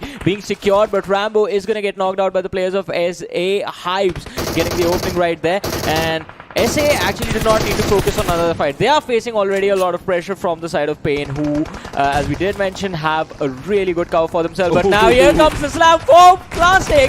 Why would you do that? And Classic, they're just about to get absolutely destroyed by Pain. Miracle is going to secure that 1 kill. Classic down to 1 last player surviving, trying to take the fight, but that is not going to last for long. And there it is. Classic have taken an exit from this match on the 9th position. Wow, but Pain, they've shown if they are doing the slam in, how to do the slam in over there. It was beautifully executed by them when it came to the point of defending. They have done it beautifully as well. But now Bear makes an impression. They've closed into this compound. The nade just blowing in over there, closing 1 player down, and they've taken control of the 2nd double-story house right now inside the vicinity. It's a very good concrete cover to hold. It's going to play like a fortress for them. But we have got Infinity Club also just lurking around the corner over there. Let's see how they're going to deal, but this is going to be a very important strategical utility fight that is going to come from Bear, and they're just trying to pin down Pain Gaming in that single-story house over there. Well, let's see if anyone is going to be able to pin them down and finish them off. Which squad is there? That's going to be, but in the meanwhile, Bears actually getting a squad wipe for themselves, and the Sog is going on an absolute domination right now. And there was 1 last player of SDMZ still surviving. Yes. Sam is still present, and he's quite close to the players of Bears. He's being really smart about how he approaches the rest of the game, just keeping his head down, not being part of any single fight at all, and he just wants to be in stealth mode at this point. But which mode is Team Pain in right now? 6 kills without losing a player. Bear also inside the compound without losing a player. But look at the other 4 teams. Art of Teamwork have got 2 players. They're being pinned down by Pain on that trunk of the tree over there. But remaining 3 teams have just got 3 solo players. SDMZ, he's just surviving out there. I want to see which lad is this. This is Sam right now trying to survive. But Bear Marvel very close to him. He's got a gift of the PUBG gods over here. I really wanted to see which gun is inside there. But he's going to use that M762 instead. And now there is NAIKON Star. We have seen what he can do with his teammates around, but right now he's just playing the patient, waiting survival game. Well, let's see. I mean, it is going to be down to how patient you are at this point. But oh, what just happened? There was a charge by the players of Bear, and it looks like they are going to be in some trouble as SDMZ Sam is going to be the one finding openings, and he has taken 2 of them out. One of them, I'm sorry. So Sog is charging for the players of Pain. He's going to be in a world of trouble since he's all alone, but finds an opening. Can get the second knock as well. Demo is going to be down to a pixel of HP, but he gets the finish right there, saving his teammate from a really, really unfortunate exit. But Sog relaying a lot of information to his team. Finish him off. Finally, he has been taken care of, and Demo with that is going to be in domination right now. So Pain, they have 8 kills secured, but 2 of the lads are on their knees at this point. They're going to need revives. In the meanwhile, SDMZ Sam, he is the reason that Bear is in a world of trouble, because they were charging for the players of Pain, and SDMZ Sam formed the rear, did in fact find an opening now. Bear's down to their last surviving player, Arimun. Pain is the only team sitting at an advantage. We're down to 4 teams, 6 players surviving. We have Bear with one team, SA with one team, and SDMZ Sam from being in a position where his team would take an early exit to being inside the top 4. Just converting the momentum, right, Pain? This is what we were talking about. Now they're moving outside. Sam is out here. Ariman is out here. But they're dealing with the numbers right now. The play zone is also going to play the X factor. Don't move in from the window over there. He's got eyes on that AK tip, and then now he's taking shots. Look at these shots. He's almost connecting, and he got him down. With the DP, they've taken down Star as well. So just 2 more enemies remaining inside the vicinity. Ariman taking the damage from the blow, but the play zone is going to take him down. And that was quite cheeky. I mean, he almost got picked off and gave his kill away to the players of Pain, but the play zone being like, nope. So now it's down to 2 teams, the final fight of the game. It's going to be down to a 1v3. Hypes, he's shooting in the wrong direction. All the players right in front of him, and there's no hope for survival right there for Hypes, unless he's able to get a first pick and then just isolate those fights. But look at him. I mean, they managed to shoot him in the back, get so close that he was caught off guard, and, well, quite a wonderful performance right there from Pain. Definitely, a very good performance coming in from Pain. 11 kill chicken dinner, and just the way they control the fight, the aggression, it is throttled so beautifully. Even during that earlier fight in that farm side compound, we saw when NAIKON was able to pull the player down, how the way they stopped the fight, and when the slam had to be executed, they made sure that they got the numbers in their favor, and when they had to defend, it was also beautiful. But the use of the utilities was also very critical, and that amazing situation that Demo controlled, that was beautiful. Exactly. But somehow, MVP Hypes, he gets from Savage eSports. Hypes is going to get the MVP for his team, but that is courtesy to the damage that they have done. They were controlling the ridges on the northern side, and from that, a lot of landscape was visible, and that they have beautifully given a lot of damage to the opponents over there. Damage and the survival time, I have to say, because just the fact that he was able to get his team inside the top 2, that is something major coming in from the lad. Over on the other side, though, as you were talking about Pain, I mean, it was definitely quite impressive. The team actually does go for those compound pushes, because they are really difficult to execute. I mean, we did see the common mistake being made from Classic, that you're just directly slamming into quite close to a window with no backline cover being provided, and because of that, as soon as the vehicle approached the compounds, you had 2 players knocked out, 1 lad standing in front of the door just trying to take a fight, but he was in a 1v4 as well, so quite an easy finish. But top players in front of us, and we do have 2 players from the side of Pain present. Opti, look at that, 7 kills, 816 damage, and then Demo as well with just 3 kills, but 770 damage from the lad as well. Well, yes, and that is a really good number to command. But a good performance coming in from Star once again in this game, from NAIKON, getting 4 kills for his team, and Art Doggy as well. The art of teamwork, they've just got in with every... they have got teamwork in the name, but they've just got 3 players. And that's an interesting irony for them. But Matt Summary is here for this last and final game, where Pain Opti features with the highest kills. He's got 7 kills for his team, but SDMZ Sam takes away the longest distance kill. All these players have played a really good impact, but I'm really impressed with the player on the topmost right-hand side corner of the screen, Pain Demo. The way he controlled the fights over there was absolutely amazing. Especially just taking down the individual from the side of Bear. I believe it was Arimun who was... no, Arimun was the last man surviving. The player from the side of Bear that actually did in fact get those knocks against the squad of Pain. And I believe Pain, they need to be thankful to Sam from SDMZ. Because had he not been present in the compound to actually take down 2 individuals from the...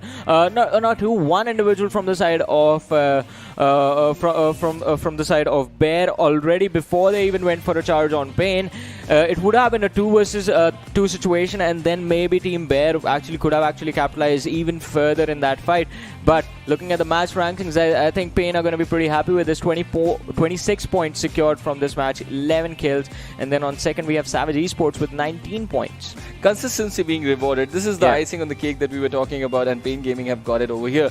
Bear also just stepping up in the last game, so this is going to be really good for their overall confidence that on the day number 1 of the fall split, they've sort of got some good points for their team, and it's really looking good. But I'm really impressed with the new qualified teams. Look at the Team Classic featuring over there, and Art of Teamwork as well. So it's going to be really interesting. But the teams who could not give a big impact in this game, WMG, Fear No One, Five Power, Struggle Clan as well, the team that was holding the #1 position on the overall standing, really missed out. But now, one last look at the OPPO F19 Pro moments for the day, where we're going to witness the action coming in, the highlights coming in from this Erangel encounter. Although, as he did take the name of WMG, I have to say I do expect quite a lot from them.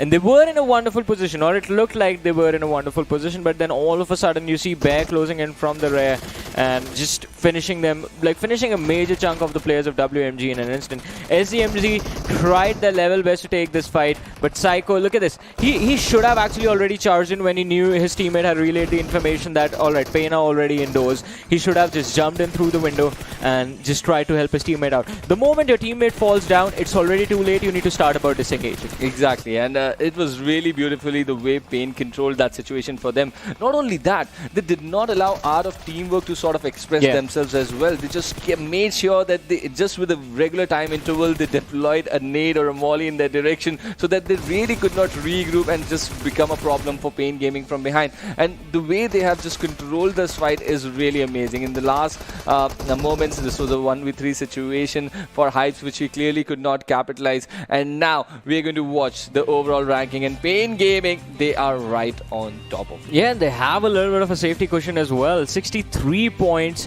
for themselves, with the team on the second position, that is SDMZ, sitting on a mere 45. So they have enough of a safety cushion to actually just survive one bad game, but then SDMZ and Struggle and Victory Gaming, all these squads are going to be catching up. Even Savage is going to be quite close because you have SDMZ on 45, and then I would say even NAIKON sitting on the 6th position with 36 points is in a position to actually catch up if Pain starts struggling. But then on the 7th, there's a little bit of a drop coming in from EvoX with 31 points too. Their name just dropping down to the 7th position, but just the first day, so nothing to be worried about at this point. But it's going to calm a lot of nerves for these new teams as well. Even Zen making it to the top 10, but Beer, thankfully to this performance in this last game, they are going to see a real hike in their overall standings, and now they're going to move up to the 9th position with 28 points. But clearly the day was not good for Fear No One, a team that almost got a really good position in the last PMCO as well. They were in the top 10 maybe in the last game, but and the last PMCO, but clearly the testing of the waters did not go well for